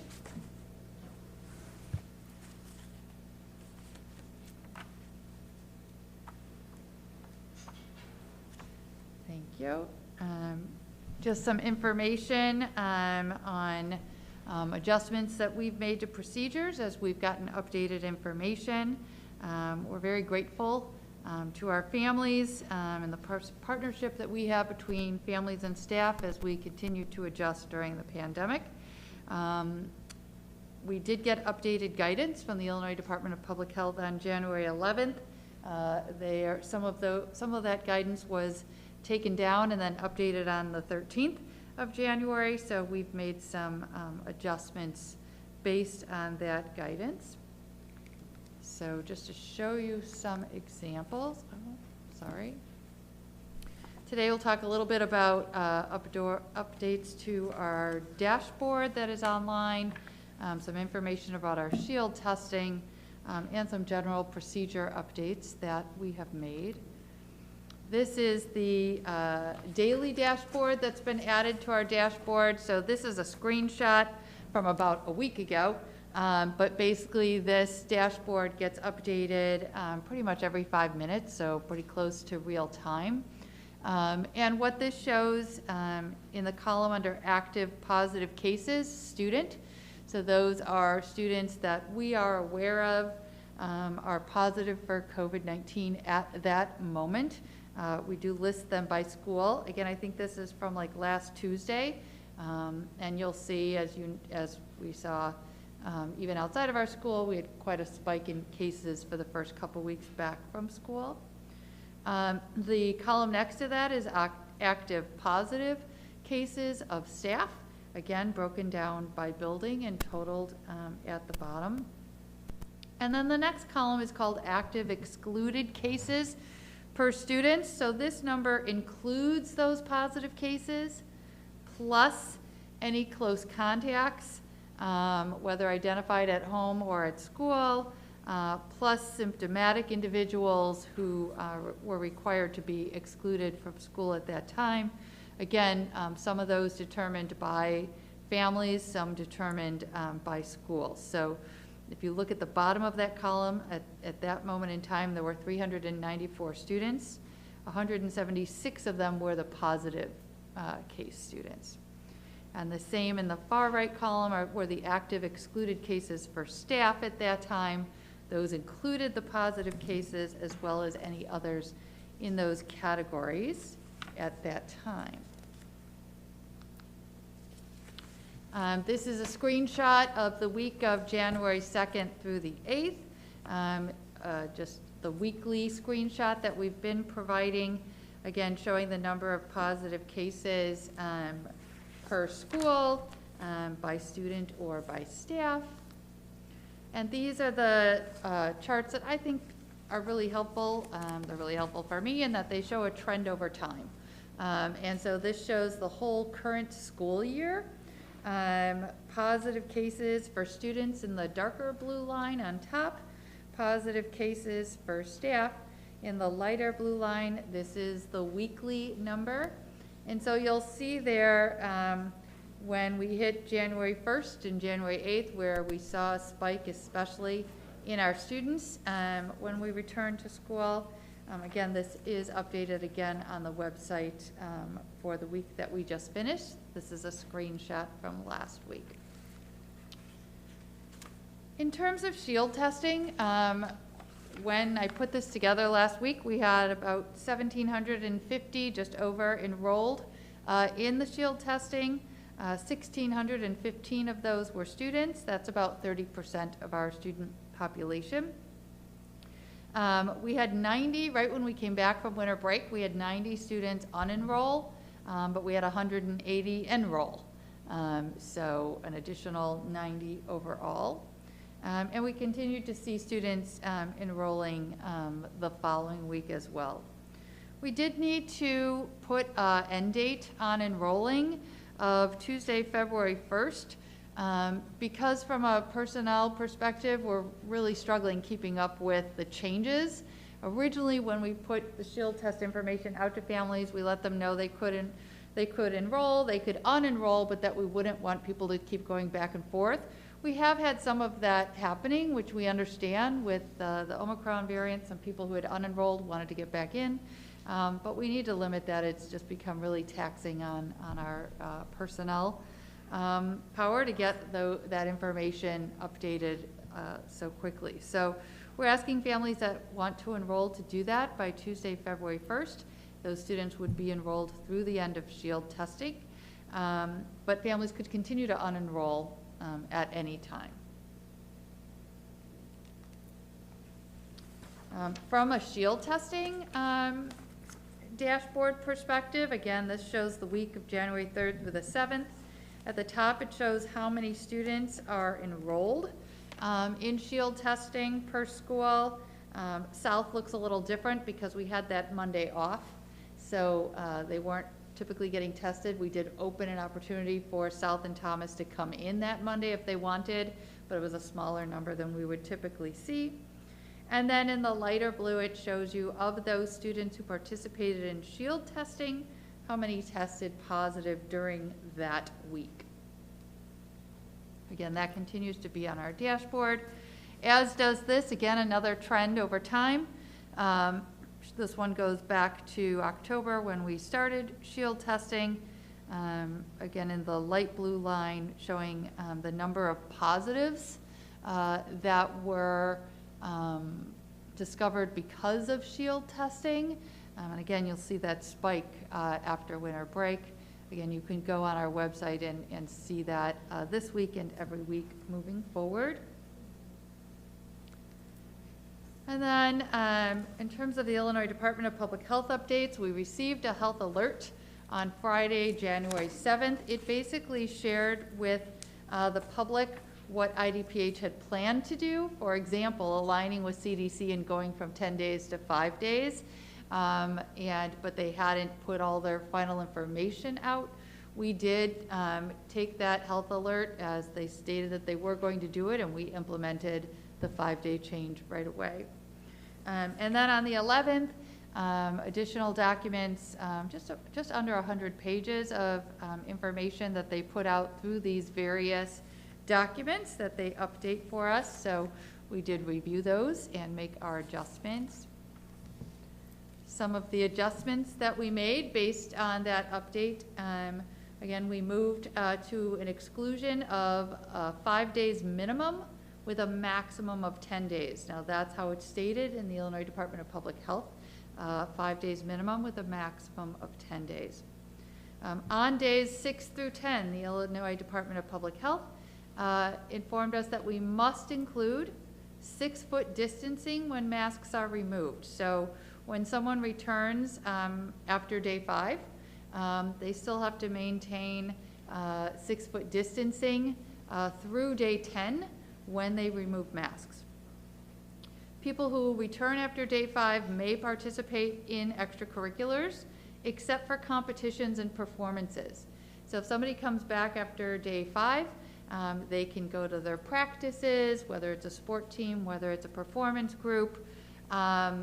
Again, having to distance if they're taking their mask off for something required in that practice or performance, but they're not able to participate in competitions, games, practices, competitions, games, or kind of a big assembly or a major performance with that group.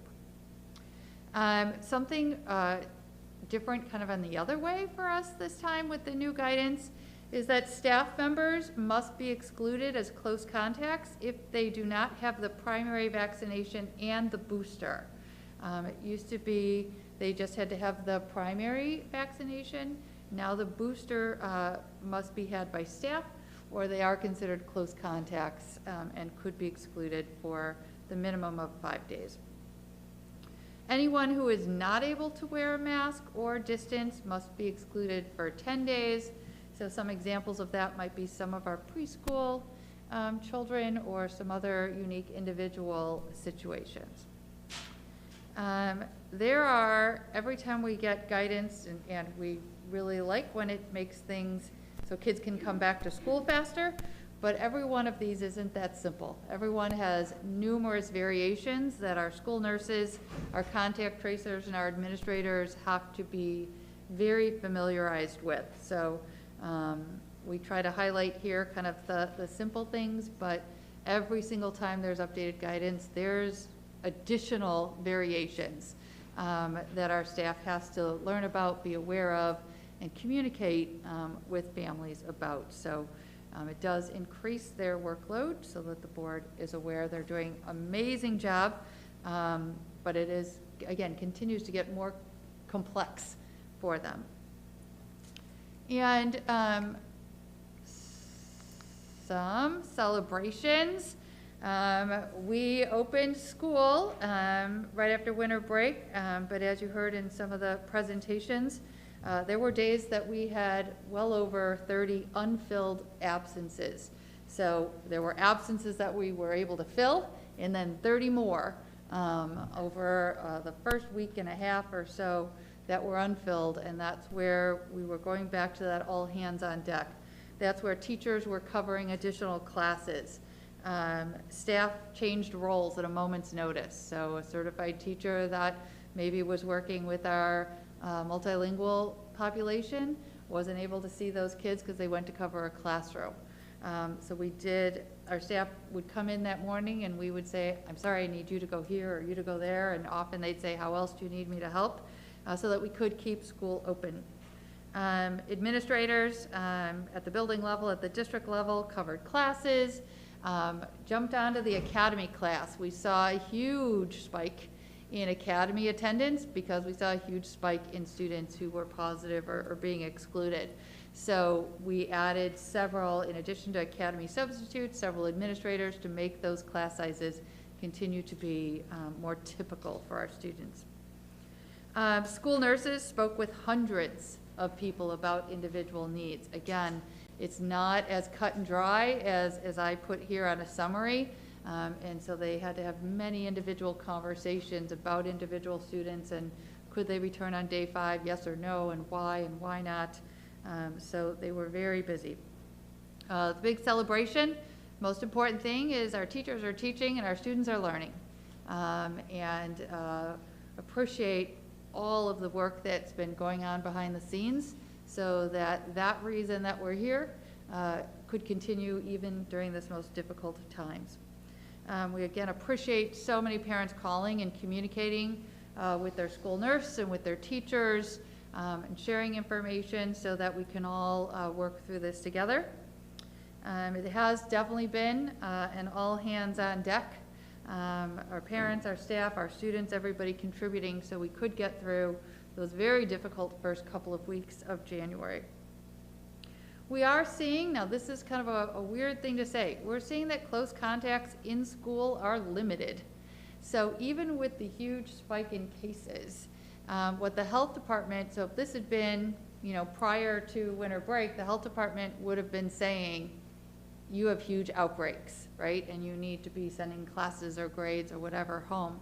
Now, because there was, at the same time of our increase in cases and increase in the cases in our community and our state, the health department was saying, because this is so widespread, we do not believe it is focused within your schools. So we can't definitely say that these 3 cases in a classroom are related because we have exponentially so many cases outside of our schools at these times. We did, our nurses and contact tracers did talk with the health department daily about any specific classes or grades where we started to wonder. So each of those continued to be evaluated to be determined if they were outbreaks or not. And at this point, the health department has been telling us those are not outbreaks. So we have continued to work on all of those cases, but we're pleased that, again, the mitigation strategies that we're putting in place are working as well as they can here during the time of Omicron in our community. And that's why, again, I also added on here that we do believe our mitigation strategies are working. We continue to report those situations to the health department, and they did not determine that any of those situations were that they could say they were definitely school outbreaks.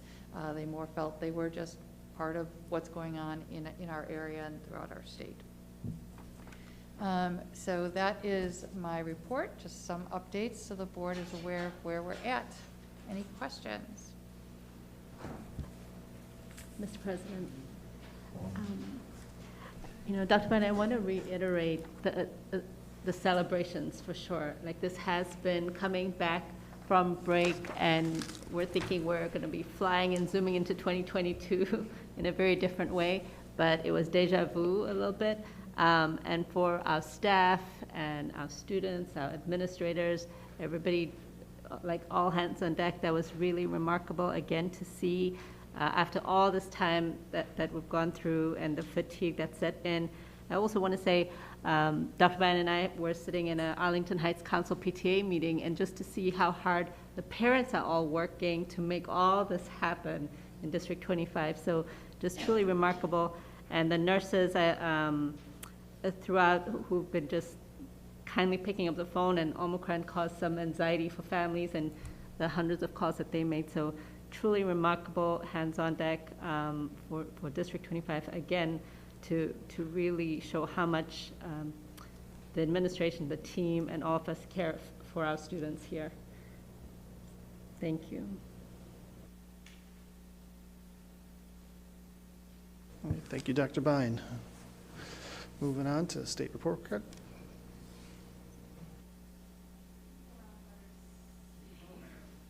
Sorry, I just looking forward to strategic plan. I'm sorry. Yeah, as the board knows, we do plan to come to you in February with the whole strategic plan view, with our kind of broken down activities and all the pieces that we'll be doing across the board.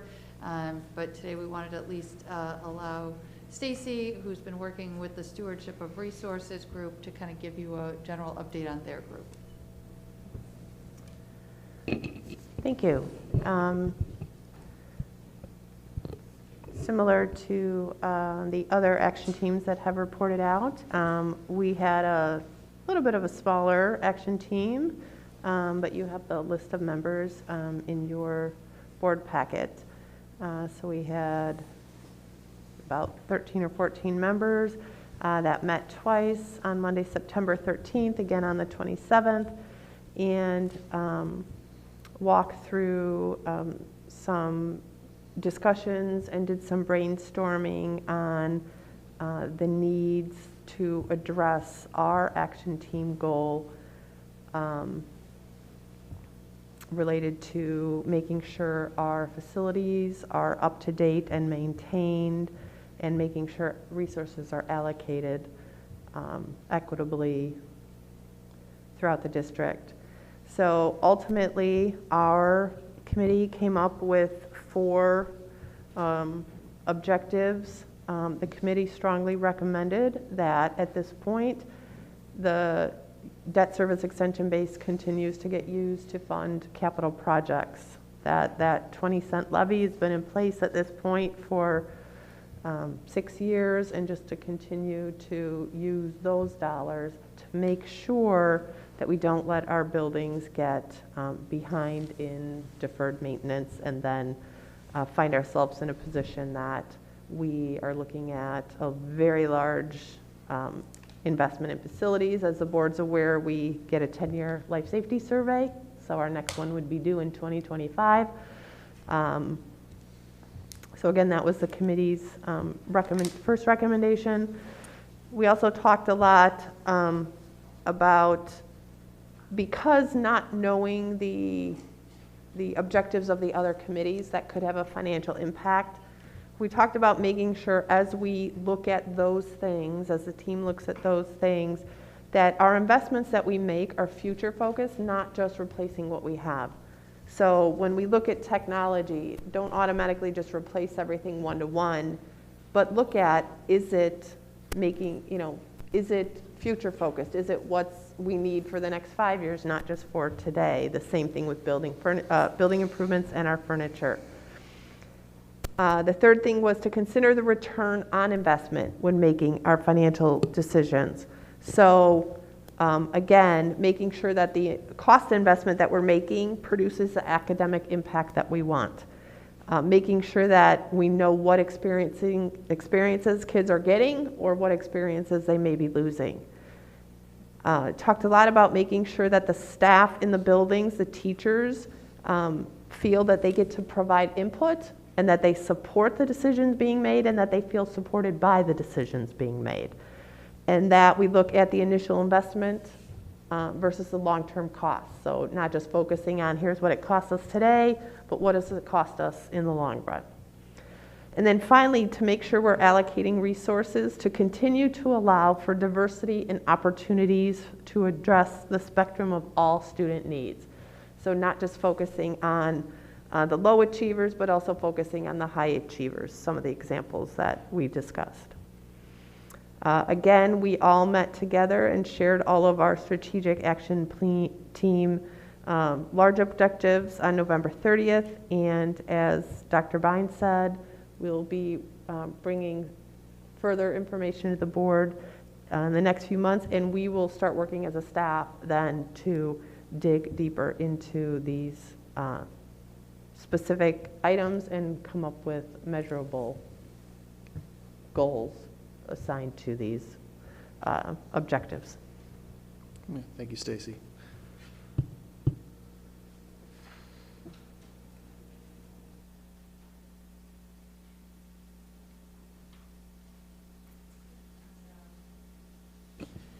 The next item is the state school report card, and like everything else in our world, this is a strange year, an unusual year for state school report card. In the past years, the state level school report card is always released to the public by the end of October. The 2021 report card has 3 releases this year, different releases of different data points. This is in response to the pandemic's disruption on public education. Community members can access each of our school state report cards as well as a district view. There's a link on our website, and you can also always go to illinoisreportcard.com. If you haven't been there, it's a really great site. You can put in your school, you can compare it to similar schools based on the data points you want to compare. It really is a really great site to understand your school or district compared to the state and compared to other districts that you may choose to compare it to. The initial release of the 21 report card occurred in late October. That release included all metrics except for any that related to assessment data. And that's because the board remembers last year when we typically take the state assessment in the spring, school districts are given the choice of taking it last spring or waiting till this fall. Some waited, so the state needed to wait until everybody had completed those state assessments. In December, the following preliminary data was added to the school report cards for those of us that did take the assessment testing last spring. Again, it does not necessarily have testing data for those who took it this fall, and therefore doesn't have the state level data yet. But there was some things added to that report card. The Illinois Assessment of Readiness for those of us who did it. Any schools that took the Scholastic Aptitude Test, which is typically at the high school level. Our participation rates, so what percentage of our students took those tests, as well as the Illinois Science Assessment, and the college and career ready assessments at the high school level. So this year, the state school report card will have its final publication in late April. At that time, data will be considered finalized at the school and the district level, as well as the state level. Again, from an assessment perspective, adding some assessments such as our access test, which is used with our multilingual learners, our DLM, which is for a small group of students with special needs, participation rates for those, and the high school level pieces as well. There are some parts that are typically on the school report card that will not be included this year because of the disruption of the pandemic, but will be added to the state board's website when it's available. The ISA is the Illinois Science Assessment, so that's not going to be in our school report cards, but will be available on the state site. The growth percentile, so not only how did our kids achieve on the state test, but how did they grow from previous years?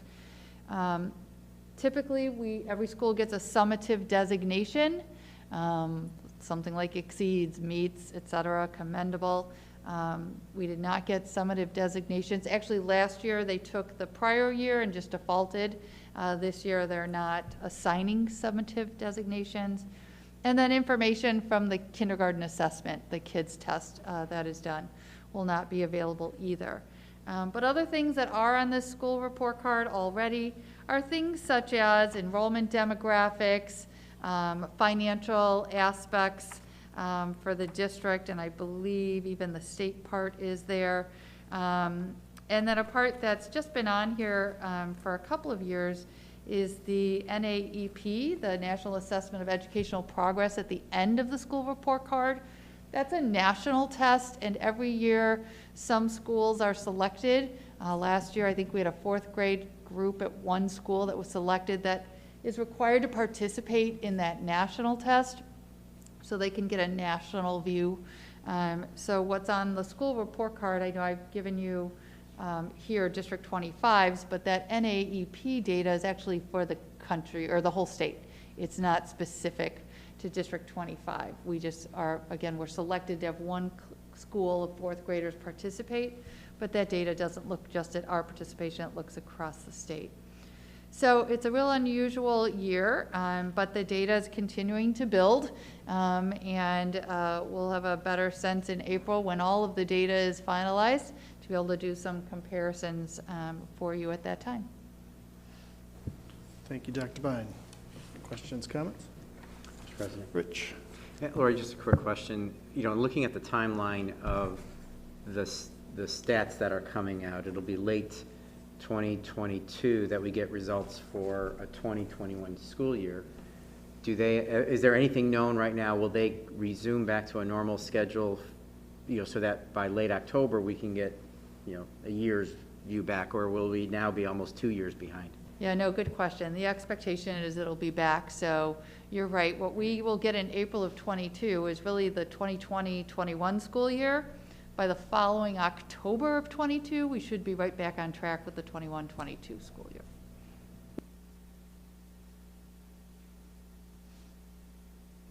All right, thank you, Dr. Bine. Moving on.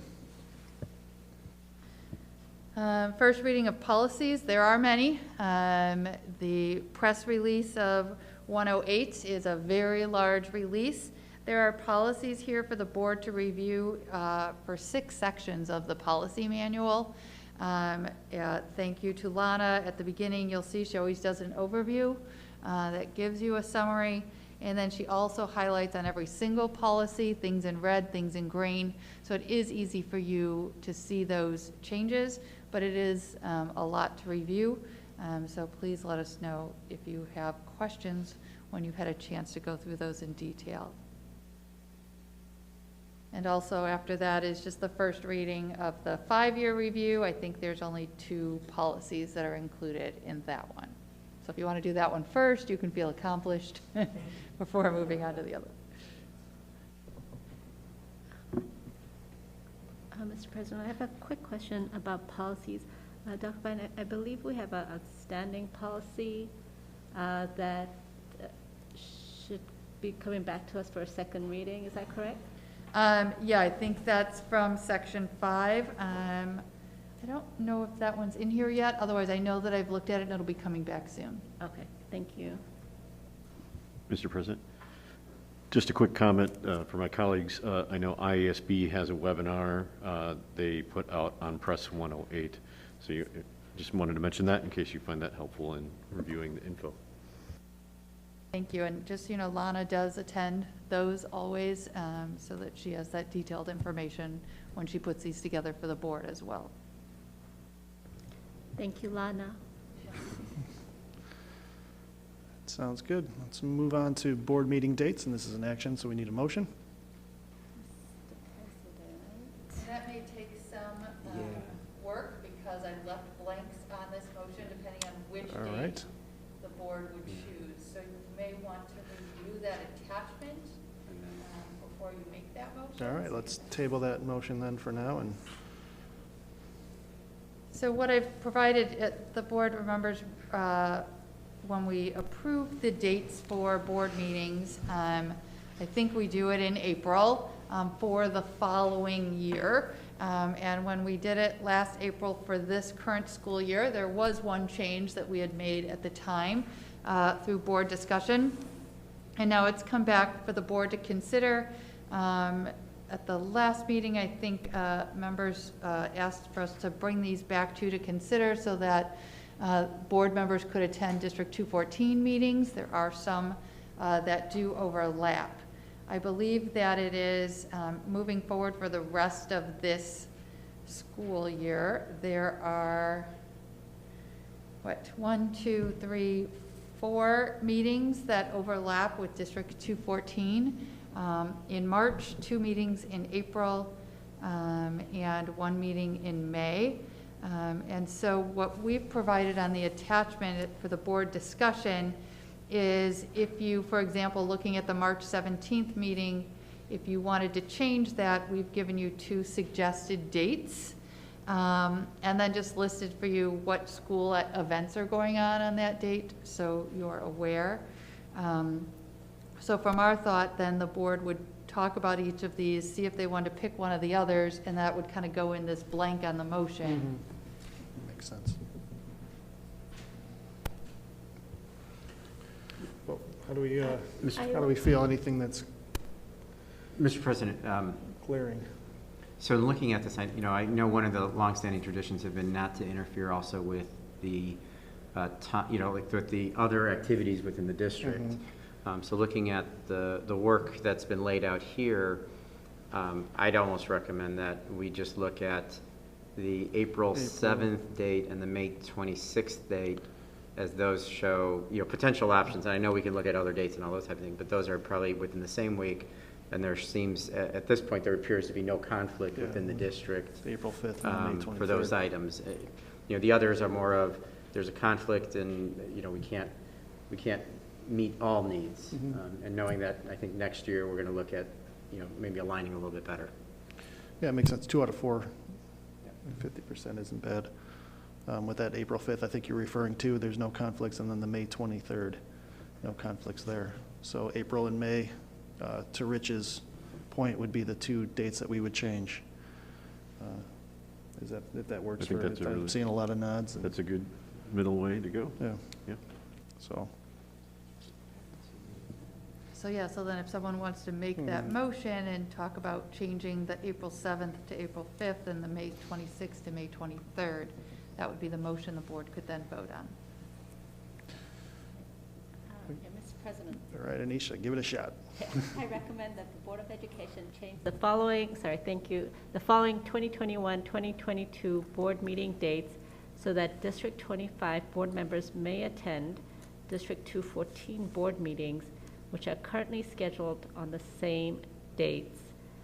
The dates that we would like to consider changing are April 7th to April 5th and May 26th to May 23rd. Sounds good. Is there a second? Second. Thank you, Rich. Any questions or comments more than we've had? All right, we'll start with Anisha. Yes. Yes. Gina? Yes. All right. Yes. Yes. All right. Sorry, didn't mean to cut you off there, Rich. 6-0, it passes. I got ahead of myself. Sorry about that. All right, so clear your calendars. I know we already just made the motion, the action item and so forth, but of course, we're doing this, I wanted to clarify, not only so that board members can attend District 214, but we're also making sure that we're accommodating for our parents who want to attend District 214 meetings, and so that we could continue to encourage their civic engagement. Right? Yeah, unfortunately, you miss a little, miss a lot, so it's it's one of those things. All right, moving on. We have community input, and this is our second public address to the board, and I have a blue sheet from Dominic Franchi, if you'd like to come up.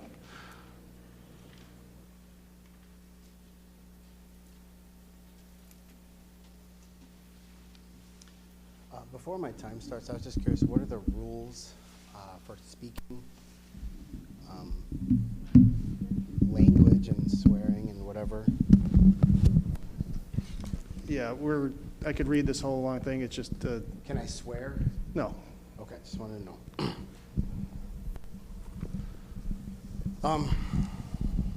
We'd ask if you'd put a mask on. That's the policy that we're enforcing. While I speak? Yes, please. Okay. You know how ridiculous that sounds, right? I got you. I got you too.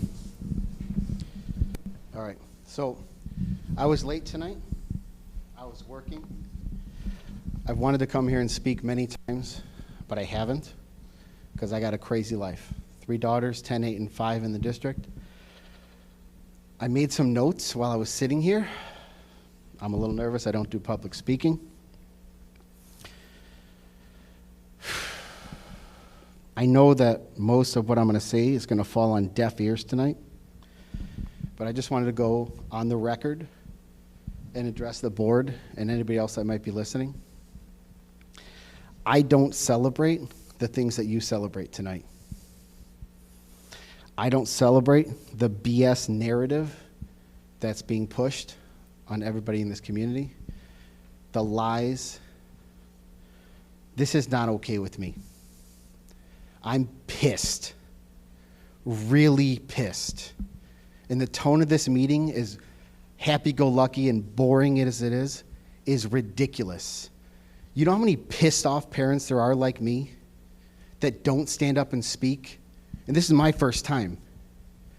There are parents that are pissed off at this board and everything going on. And I understand that you don't actually make all the decisions, right? You guys answer to a higher power. Whether you say you do or don't, you do. Because our governor has made how many executive orders after executive order after executive order is unconstitutional and BS. And you guys just go along with it. I'm sick of it. And I'm not the only one. I spoke to you, Dr. Vine, at Greenbrier about my daughter when this was going on and her quarantine, which is BS, and it's being litigated right now. And I told you at the time, and I'm already running out of time, BS. Did you turn me off? The data is BS, the media is BS, the narrative. Masks don't work, these vaccines are not preventing transmission. You're segregating kids for when they come back from quarantine already. Thomas DeVore and the attorney that's working on with all these parents, it's coming. The decision is coming. I'm so pissed that I'm running out of time right now. I have so much that I want to say to you. It's absolutely ridiculous. You're all on notice. We vote, and I know you're not being paid. I know you're here voluntarily, but we vote, and it's coming. Start listening to us. All right, thank you. All right, moving on, we have future agenda items. And this is topics with dates to be determined.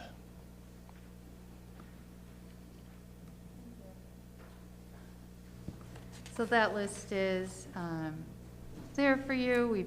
We'll be doing an academy program update in the near future, as well as we reference the strategic plan SMART goals. All right, any questions, comments? All right. We had a busy winter. Spring is busier. Moving on to new topics.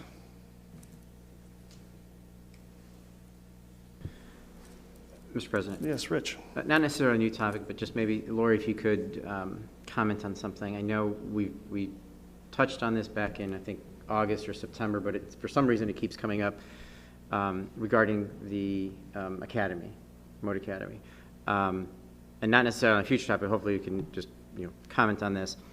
I know the MOU, since we passed it, only speaks to we don't want to share lesson plans, but homework can go home if it's requested. So I'm just trying to understand what's the disconnect, because I thought we clarified that back in August or September. Again, we'll bring you a variety of updates about the academy class, and that'll be part of it.